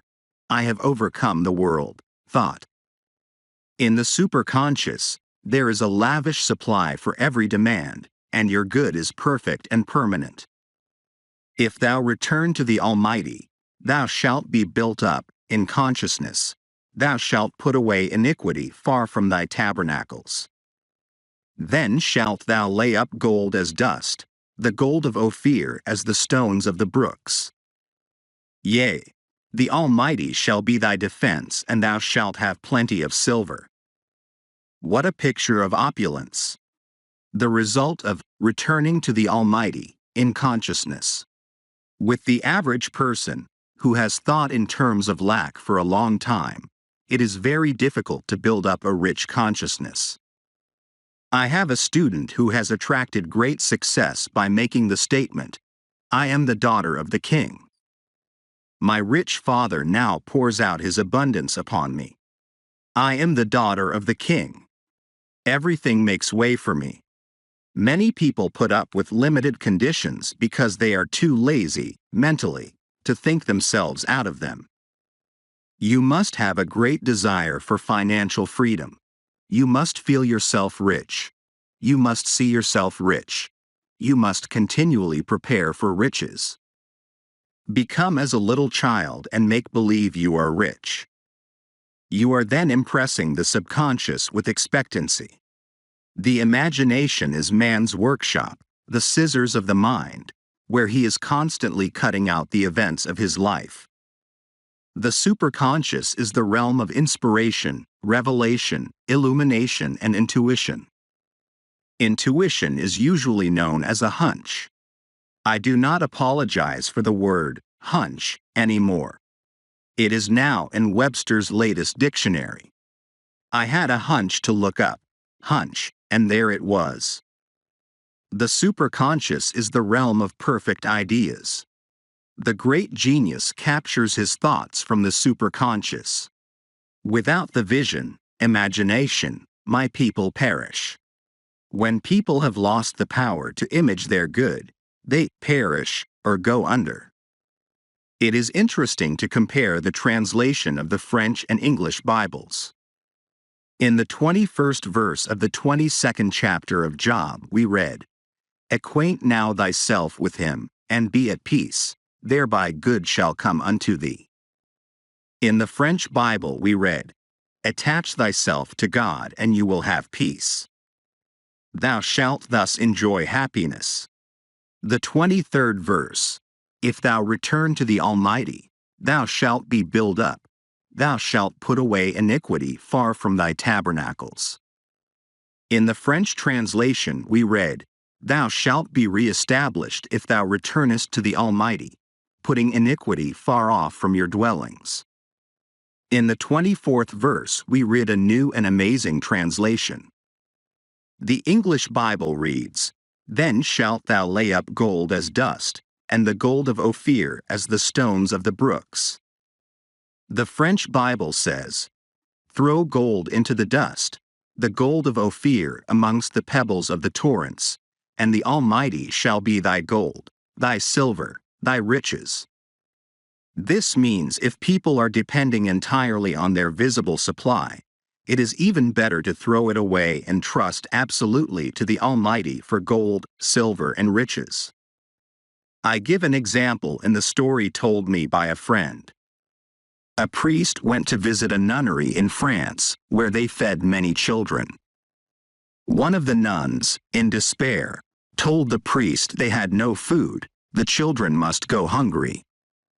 She said that they had but one piece of silver, about the value of $0.25. They needed food and clothing. The priest said, "Give me the coin." She handed it to him, and he threw it out the window. "Now," he said, "rely entirely upon God." Within a short time, friends arrived with plenty of food and gifts of money. This doesn't mean to throw away what money you have, but don't depend upon it. Depend upon your invisible supply, the bank of the imagination. Let us now attach ourselves to God and have peace. For he shall be our gold, our silver, and our riches. The inspiration of the Almighty shall be my defense, and I shall have plenty of silver. Chapter 10. I shall never want. The Lord is my shepherd. I shall not want. Psalms 23:1. The 23rd Psalm is the best known of all the Psalms. We might say that it is the keynote to the message of the Bible. It tells man he shall never want, when he has the realization, or conviction, that the Lord is his shepherd. The realization that infinite intelligence supplies every need. If you get this conviction today, every need will be met now and forevermore. You will draw, instantly, from the abundance of the spheres, whatever you desire or require. For what you need is already on your pathway. A woman suddenly had the realization, "The Lord is my shepherd, I shall never want." She seemed to be touching her invisible supply. She felt outside of time and space. She no longer relied on the external. Her first demonstration was a small but necessary one. She needed at once some large paper clips but had no time to go to the stationer's to buy them. In looking for something else, she opened a little used chest, and in it, she found about a dozen large paper clips. She felt that the law was working, and gave thanks. Then some needed money appeared. Things large and small came her way. Since then, she has relied upon the statement, "The Lord is my shepherd, I shall never want." We used to hear people say, "I do not think it is right to ask God for money or things." They did not realize that this creative principle is within each man. True spirituality is proving God as your supply, daily, not just once in a while. Jesus Christ knew this law, for whatever he desired or required, appeared immediately on his pathway, the loaves and fishes and money from the fish's mouth. With this realization, all hoarding and saving would disappear. This does not mean that you should not have a bank account and investments, but it does mean that you should not depend upon them. For if you had a loss in one direction, you would have a gain in another. Always, your barns would be full and your cup flow over. Now, how does one make this contact with his invisible supply? By taking a statement of truth which clicks and gives him realization. This is not open to a chosen few. Whosoever calleth on the name of the Lord shall be delivered. The Lord is your shepherd and my shepherd and everybody's shepherd. God is the supreme intelligence devoted to supplying man's need. The explanation is that man is God in action. Jesus Christ said, "I and the Father are one." We might paraphrase the statement and say, I and the great creative principle of the universe are one and the same. Man only lacks when he loses his contact with this creative principle, which must be fully trusted, for it is pure intelligence and knows the way of fulfillment. The reasoning mind and personal will cause a short circuit. Trust in me and I will bring it to pass. Most people are filled with apprehension and dread when there is nothing to cling to on the external. A woman came to a practitioner and said, "I'm only a poor little woman with no one but God back of me." The practitioner said, "You need not worry if you have God back of you, for all that the kingdom affords is yours." A woman called me on the phone and said, almost in tears, "I'm so worried about the business situation." I replied, "The situation with God remains the same. The Lord is your shepherd, you shall not want. If one door shuts, another door opens." A very successful businessman who conducts all affairs on truth methods said, "The trouble with most people is that they get to relying on certain conditions. They haven't enough imagination to go forward, to open new channels." Nearly every big success is built upon a failure. I was told that Edgar Bergen lost his part in a Broadway production because they did not want any more dummies. Noel Coward got him on the Rudy Valley Radio Hour, and he and Charlie McCarthy became famous overnight. I told the story at one of my meetings of a man who was so poor and discouraged that he ended it all. A few days later came a letter notifying him that he had inherited a large fortune. A man in the meeting said, "That means, when you want to be dead, your demonstration is 3 days off." Yes, do not be fooled by the darkness before the dawn. It is a good thing to see the dawn once in a while, to convince you how unfailing it is. It reminds me of an experience several years ago. I had a friend who lived in Brooklyn near Prospect Park. She liked to do unusual things and said to me, "Come to visit me and we'll get up early and see the sunrise in Prospect Park." At first, I refused, and then came the hunch that it would be an interesting experience. It was in the summer. We got up about 4 o'clock, my friend, her little daughter and myself. It was pitch dark, but we sallied forth down the street, to the entrance of the park. Some policemen eyed us curiously, but my friend said to them with dignity, "We are going to see the sunrise," and it seemed to satisfy them. We walked through the park to the beautiful rose garden. A faint pink streak appeared in the east, then suddenly we heard a most tremendous uproar. We were near the zoo and all the animals were greeting the dawn. The lions and tigers roared, the hyenas laughed, there were shrieks and howls. Every animal had something to say, for a new day was at hand. It was indeed most inspiring. The light slanted through the trees. Everything had an unearthly aspect.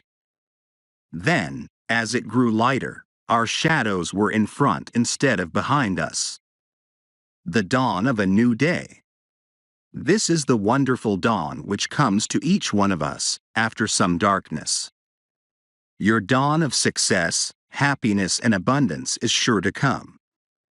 Every day is important, for we read in the wonderful Sanskrit poem, "Look well, therefore, to this day, such is the salutation of the dawn. This day the Lord is your shepherd. This day you shall not want, as you and this great creative principle are one and the same." The 34th Psalm is also a psalm of security. It starts with a blessing for the Lord. "I will bless the Lord at all times. His praise shall continually be in my mouth. They that seek the Lord shall not want any good thing." Seeking the Lord means that man must make the first move. "Draw near to me, and I will draw near to thee, saith the Lord." You seek the Lord by making your affirmations, expecting and preparing for your good. If you ask for success and prepare for failure, you will receive the thing you have prepared for. I tell in my book, The Game of Life and How to Play It, of a man who asked me to speak the word that all his debts be wiped out.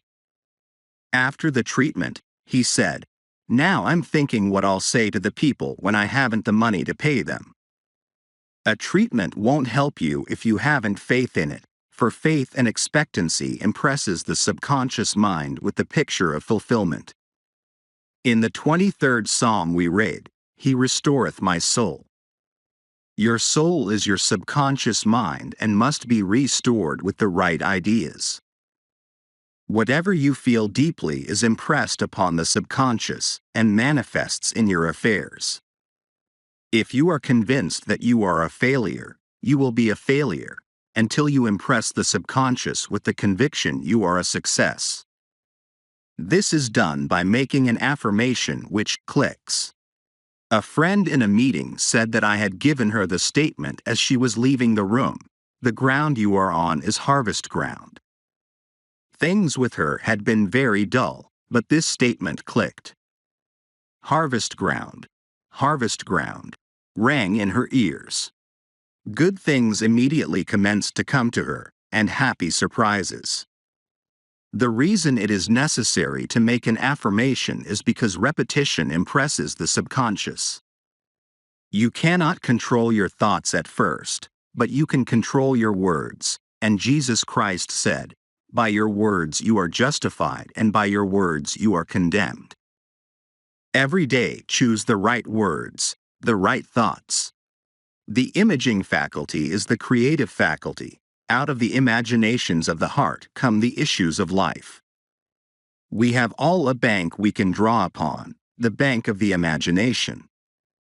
Let us imagine ourselves rich, well, and happy. Imagine all our affairs are in divine order, but leave the way of fulfillment to infinite intelligence. He has weapons ye know not of.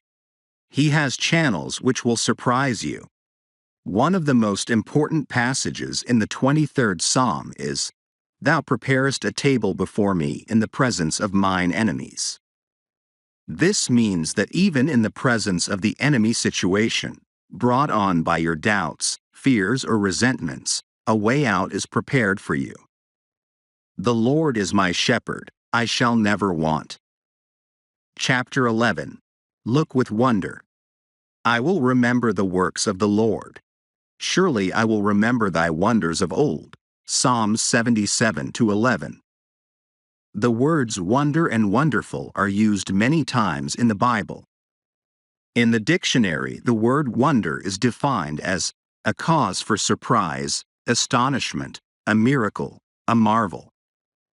Ouspensky, in his book, Tertium Organum, calls the fourth dimensional world the world of the wondrous. He has figured out mathematically that there is a realm where all conditions are perfect. Jesus Christ called it the kingdom. We might say, "Seek ye first the world of the wondrous, and all things shall be added unto you." It can only be reached through a state of consciousness. Jesus Christ said, "To enter the kingdom we must become as a little child." Children are continually in a state of joy and wonder. The future holds promises of mysterious good. Anything can happen overnight.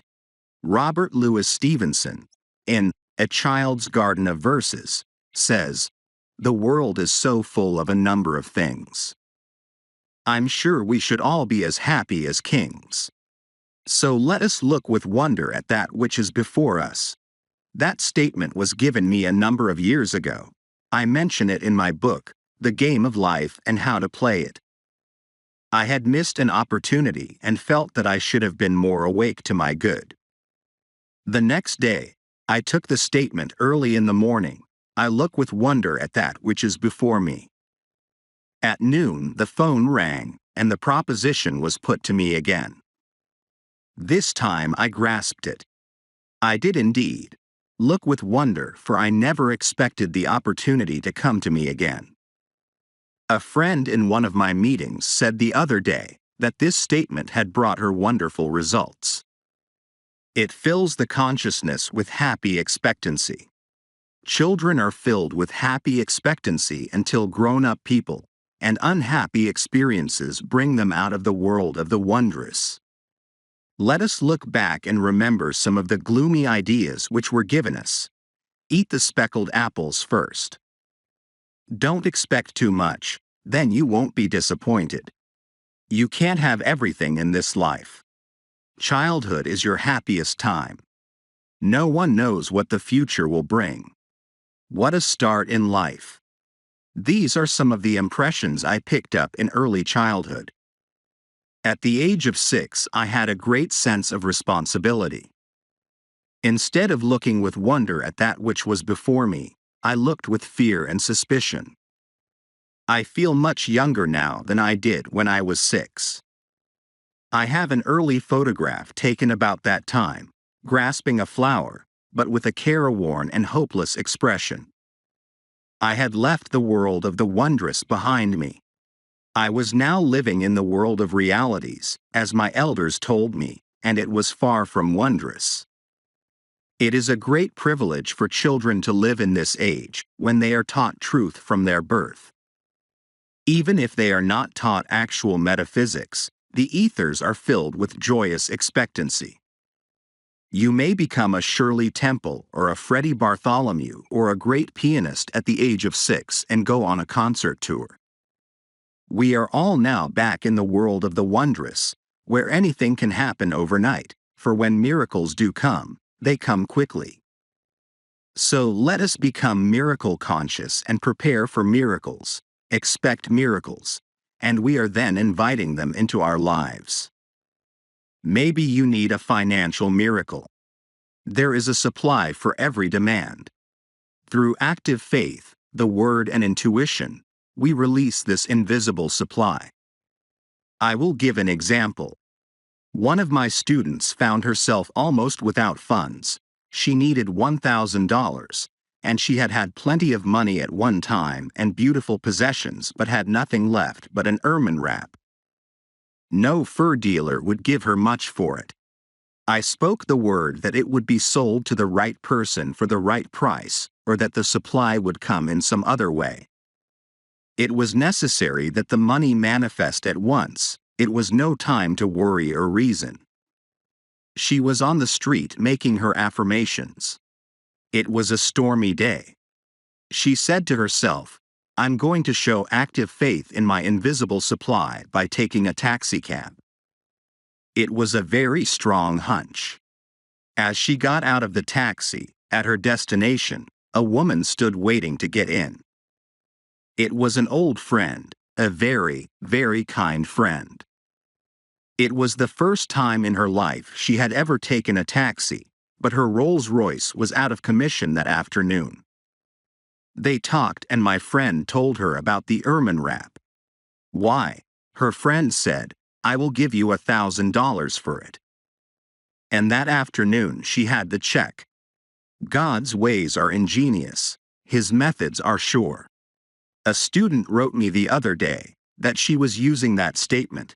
God's ways are ingenious. His methods are sure. A series of unexpected contacts brought about a situation she had been desiring. She looked with wonder at the working of the law. Our demonstrations usually come within a split second. All is timed with amazing accuracy in divine mind. My student left the taxi, just as her friend stopped to enter. A second later, she would have hailed another taxi. Man's part is to be wide awake to his leads and hunches, for on the magic path of intuition is all that he desires or requires. In Moulton's Modern Reader's Bible, the Book of Psalms is recognized as the perfection of lyric poetry. The musical meditation, which is the essence of lyrics, can find no higher field than the devout spirit which at once raises itself to the service of God and overflows on the various sides of active and contemplative life. The Psalms are also human documents, and I have selected the 77th Psalm because it gives the picture of a man in despair. But as he contemplates the wonders of God, faith and assurance are restored to him. I cried unto God with my voice, even unto God with my voice, and he gave ear unto me. In the day of my trouble, I sought the Lord, my soul refused to be comforted. Will the Lord cast off forever? And will he be favorable no more? Hath God forgotten to be gracious? Hath he in anger shut up his tender mercies? And I said, This is my infirmity, but I will remember the years of the right hand of the Most High. I will meditate also of all thy work and talk of thy doings. Thy way, O God, is in the sanctuary, who is so great a God as our God. Thou art the God that doest wonders. Thou hast with thine arm redeemed thy people. This is a picture of what the average truth student goes through when confronted with a problem. He is assailed by thoughts of doubt, fear, and despair. Then some statement of truth will flash into his consciousness. God's ways are ingenious. His methods are sure. He remembers other difficulties which have been overcome. His confidence in God returns. He thinks, what God has done before, he will do for me and more. I was talking to a friend not long ago who said, I would be pretty dumb if I didn't believe God could solve my problem. So many times before, wonderful things have come to me. I know they will come again. So the summing up of the 77th Psalm is, what God has done before, he now does for me and more. It is a good thing to say when you think of your past success, happiness, or wealth. All loss comes from your own vain imaginings. Fear of loss crept into your consciousness. You carried burdens and fought battles. You reasoned instead of sticking to the magic path of intuition. But in the twinkling of an eye, all will be restored to you, for as they say in the East, what Allah has given cannot be diminished. Now to go back to the child's state of consciousness, you should be filled with wonder, but be careful not to live in your past childhood. I know people who can only think about their happy childhood days. They remember what they wore. No skies have since been so blue, or grass so green. They therefore miss the opportunities of the wonderful now. I will tell an amusing story of a friend who lived in a town when she was very young, then moved away to another city. She always looked back to the house they first lived in. To her it was an enchanted palace, large, spacious, and glamorous. Many years after, when she had grown up, she had an opportunity of visiting this house. She was disillusioned. She found it small, stuffy, and ugly. Her idea of beauty had entirely changed, for in the front yard was an iron dog. If you went back to your past, it would not be the same. So in this friend's family, they called living in the past, iron dogging. Her sister told me a story of some iron dogging she had done. When she was about 16, she met abroad a very dashing and romantic young man, an artist. This romance didn't last long, but she talked about it a lot to the man she afterwards married. Years rolled by. The dashing and romantic young man had become a well-known artist and came to this country to have an exhibition of his pictures. My friend was filled with excitement and hunted him up to renew their friendship. She went to his exhibition, and in walked a portly businessman. No trace was left of the dashing romantic youth. When she told her husband, all he said was, iron dogging. Remember, now is the appointed time. Today is the day. And your good can happen overnight. Look with wonder at that which is before you. We are filled with divine expectancy. I will restore to you the years which the locusts have eaten. Now let each one think of the good which seems so difficult to attain. It may be health, wealth, happiness, or perfect self-expression. Do not think how your good can be accomplished. Just give thanks that you have already received on the invisible plane. Therefore the steps leading up to it are secured also. Be wide awake to your intuitive leads, and suddenly, you find yourself in your promised land. I look with wonder at that which is before me. Chapter 12. Catch up with your good. And it shall come to pass, that before they call, I will answer. And while they are yet speaking, I will hear. Isaiah chapter 65 verse 24. Catch up with your good. This is a new way of saying, before they call, I will answer. Your good precedes you. It gets there before you do. But how to catch up with your good? For you must have ears that hear, and eyes that see, or it will escape you. Some people never catch up with their good in life. They will say, my life has always been one of hardship. No good luck ever comes to me.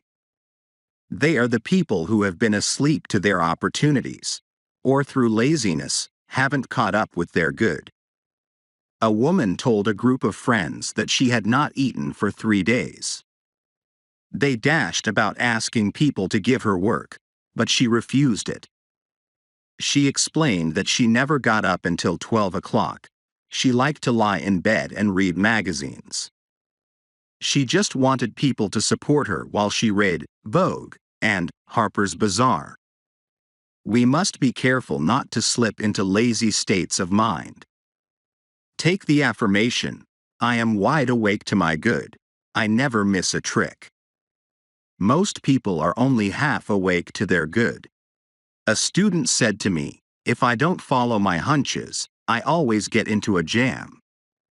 I will tell the story of a woman, one of my students, who followed her intuitive leads which brought amazing results. She had been asked to visit friends in a nearby town. She had very little money. When she arrived at her destination, she found the house locked up. They had gone away. She was filled with despair, then commenced to pray. She said, Infinite intelligence, give me a definite lead. Let me know just what to do. The name of a certain hotel flashed into her consciousness. It persisted. The name seemed to stand out in big letters. She had just enough money to get back to New York and the hotel. As she was about to enter, an old friend suddenly appeared, who greeted her warmly and whom she hadn't seen in years. She explained that she was living at the hotel but was going away for several months, and added, why don't you live in my suite while I am away? It won't cost you a cent. My friend accepted gratefully and looked with amazement on the working of spiritual law. She had caught up with her good by following intuition. All going forward comes from desire. Science today is going back to Lamarck and his wishing theory. He claims that birds do not fly because they have wings, but they have wings because they wanted to fly. The result of the push of the emotional wish. Think of the irresistible power of thought with clear vision. Many people are in a fog most of the time, making wrong decisions and going the wrong way. During the Christmas rush, my maid said to a saleswoman at one of the big shops, I suppose this is your busiest day. She replied, oh no. The day after Christmas is our busiest day, when people bring most of the things back.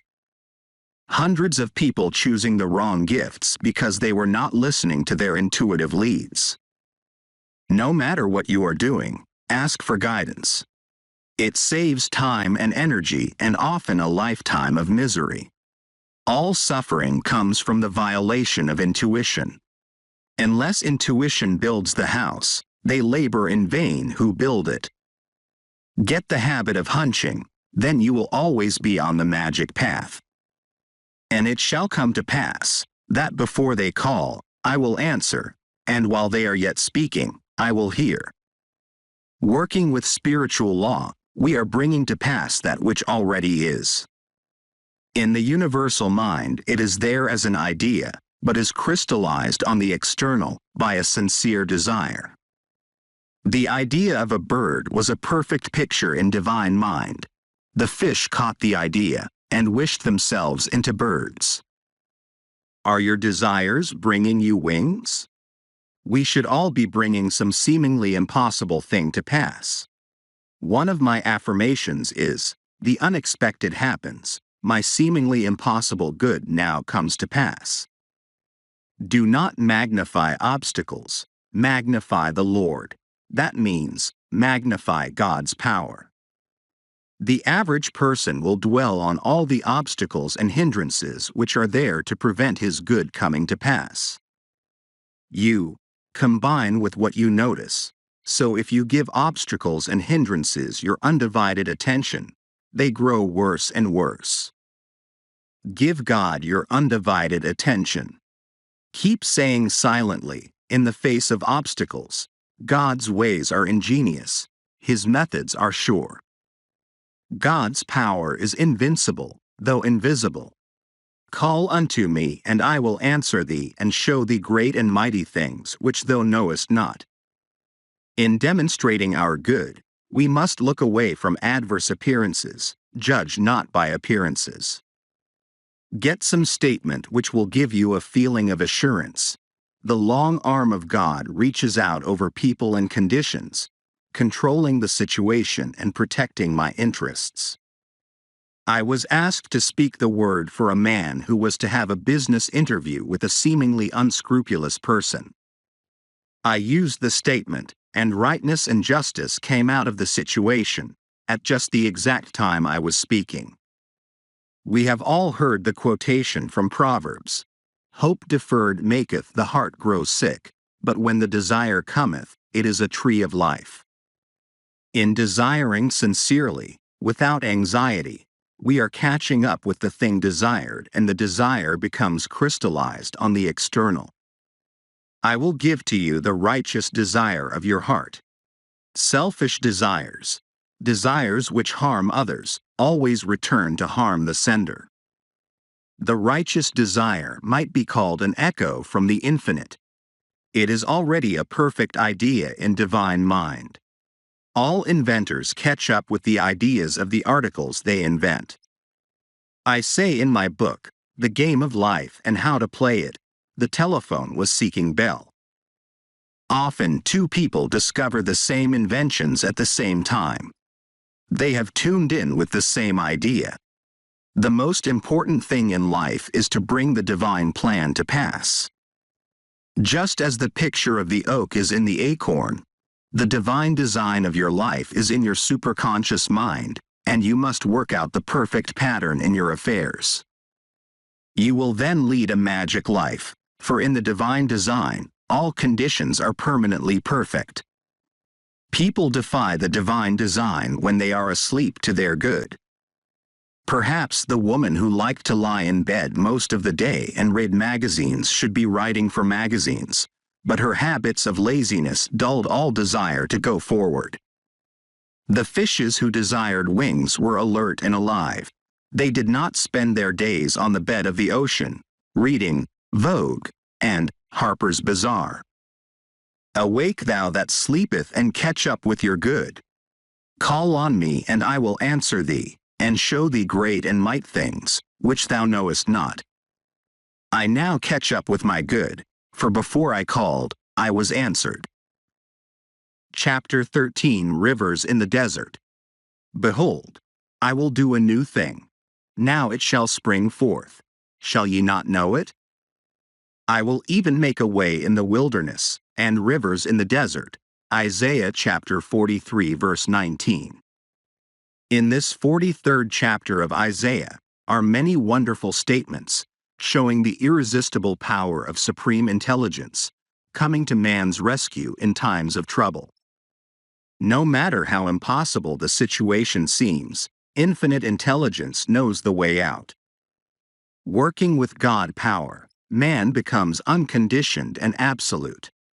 Let us get a realization of this hidden power that we can call upon at any moment. Make your contact with infinite intelligence, the God within, and all appearance of evil evaporates, for it comes from man's vain imaginings. In my question and answer class, one would be asked, how do you make a conscious contact with this invincible power?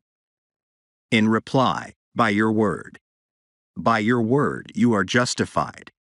The centurion said to Jesus Christ, "Speak the word, Master, and my servant shall be healed. Whosoever calleth on the name of the Lord shall be delivered." Notice the word, call. You are calling on the Lord or law when you make an affirmation of truth. As I always say, take a statement which clicks, that means, gives you a feeling of security. People are enslaved by ideas of lack of love, lack of money, lack of companionship, lack of health, and so on. They are enslaved by the ideas of interference and incompletion. They are asleep in the Adamic dream. Adam, generic man, ate of Maya, the tree of illusion, and saw two powers, good and evil. The Christ mission was to wake people up to the truth of one power, God. Awake thou that sleepeth. If you lack any good thing, you are still asleep to your good. How do you awake from the Adamic dream of opposites, after having slept soundly in the race thought for hundreds of years? Jesus Christ said, "When two of you agree, it shall be done." It is the law of agreement. It is almost impossible to see clearly your good, for yourself. That is where the healer, practitioner, or friend is necessary. Most successful men say they have succeeded because their wives believed in them. I will quote from a current newspaper, giving Walter P. Chrysler's tribute to his wife. "Nothing," he once said, "has given me more satisfaction in life than the way my wife had faith in me from the very first, through all those years." Chrysler wrote of her, "It seemed to me I could not make anyone understand that I was ambitious except Della. I could tell her and she would nod. It seems to me I even dared to tell her that I intended, someday, to be a master mechanic. She always backed his ambitions. Talk about your affairs as little as possible, and then only to the ones who will give you encouragement and inspiration. The world is full of wet blankets, people who will tell you, it can't be done, that you are aiming too high. As people sit in truth meetings and services, often a word or an idea will open a way in the wilderness. Of course, the Bible is speaking of states of consciousness. You are in a wilderness or desert, when you are out of harmony, when you are angry, resentful, fearful, or undecided. Indecision is the cause of much ill health, being unable to make up your mind. One day when I was in a bus, a woman stopped it and asked the conductor its destination. He told her, but she was undecided. She got halfway on, and then got off, then on again. The conductor turned to her and said, "Lady, make up your mind." So it is with so many people. Ladies, make up your minds. The intuitive person is never undecided. He is given his leads and hunches, and goes boldly ahead, knowing he is on the magic path. In truth, we always ask for definite leads, just what to do. You will always receive one if you ask for it. Sometimes it comes as intuition, sometimes from the external. One of my students, named Ada, was walking down the street, undecided whether to go to a certain place or not. She asked for a lead. Two women were walking in front of her. One turned to the other and said, "Why don't you go, Ada?" The woman's name just happened to be Ada. My friend took it as a definite lead, and went on to her destination, and the outcome was very successful. We really lead magic lives, guided and provided for at every step if we have ears to hear and eyes that see. Of course, we have left the plane of the intellect and are drawing from the superconscious, the God within, which says, "This is the way, walk ye in it." Whatever you should know will be revealed to you. Whatever you lack will be provided. Thus saith the Lord, which maketh a way in the sea and a path in the mighty waters. Remember ye not the former things, neither consider the things of old. People who live in the past have severed their contact with the wonderful now. God knows only the now. Now is the appointed time. Today is the day. Many people lead lives of limitation, hoarding and saving, afraid to use what they have, which brings more lack and more limitation. I give the example of a woman who lived in a small country town. She could scarcely see to get about and had very little money. A kind friend took her to an oculist and presented her with glasses, which enabled her to see perfectly. Some time later she met her on the street without the glasses. She exclaimed, "Where are your glasses?" The woman replied, "Well, you don't expect me to hack 'em out by using them every day, do you? I only wear them on Sundays. You must live in the now and be wide awake to your opportunities. Behold, I will do a new thing, now it shall spring forth. Shall ye not know it? I will even make a way in the wilderness, and rivers in the desert." This message is meant for the individual. Think of your problem and know that infinite intelligence knows the way of fulfillment. I say the way, for before you called you were answered. The supply always precedes the demand. God is the giver and the gift and now creates His own amazing channels. When you have asked for the divine plan of your life to manifest, you are protected from getting the things that are not in the divine plan. You may think that all your happiness depends upon obtaining one particular thing in life. Later on, you praise the Lord that you didn't get it. Sometimes you are tempted to follow the reasoning mind and argue with your intuitive leads. Suddenly the hand of destiny pushes you into your right place, and under grace, you find yourself back on the magic path again. You are now wide awake to your good. You have the ears that hear, your intuitive leads, and the eyes which see the open road of fulfillment. The genius within me is released. I now fulfill my destiny. Chapter 14. The Inner Meaning of Snow. White and the Seven Dwarfs. I have been asked to give a metaphysical interpretation of Snow White and the Seven Dwarfs, one of Grimm's fairy tales. It is amazing how this picture, a fairy story, swept sophisticated New York and the whole country, due to Walt Disney's genius. This fairy tale was supposed to be for children, but men and women have packed the theater. It is because fairy tales come down from old legends of Persia, India, and Egypt, which are founded on truth. Snow White, the little princess, has a cruel stepmother who is jealous of her. This cruel stepmother idea appears also in Cinderella. Nearly everyone has a cruel stepmother. The cruel stepmother is a negative thought form you have built up in the subconscious. Snow White's cruel stepmother is jealous of her and always keeps her in rags and in the background. All cruel thought forms do this. The cruel stepmother consults her magic mirror every day, saying, "Magic mirror on the wall, who is the fairest of them all?" One day the mirror replies, "Thou queen, mayest fair and beauteous be, but Snow White is lovelier far than thee." This enrages the queen, so she decides to send Snow White to the forest to be killed by one of her servants. However, the servant's heart melts when Snow White begs for her life, so he leaves her in the woods. The woods are filled with terrifying animals and many pitfalls and dangers.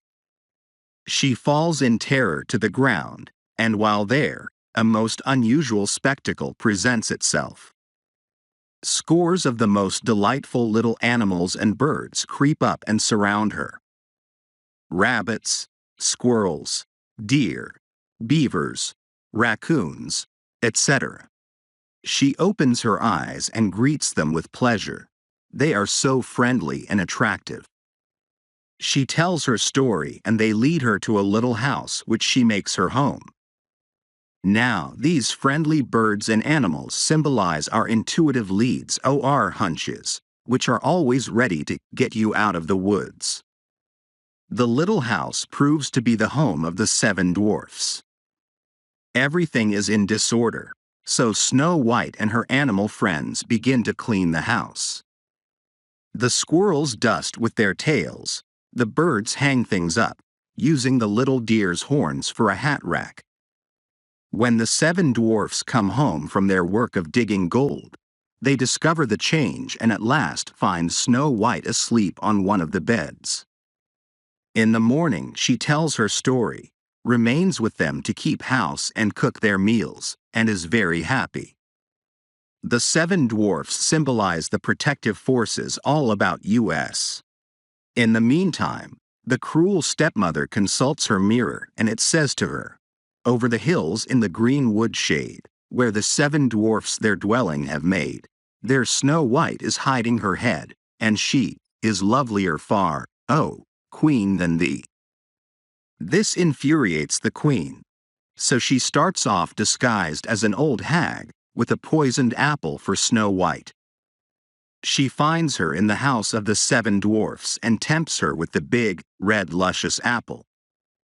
The birds and animals endeavor to tell her not to touch it. They try to give her the hunch not to eat it. They rush around in dismay, but Snow White can't resist the apple.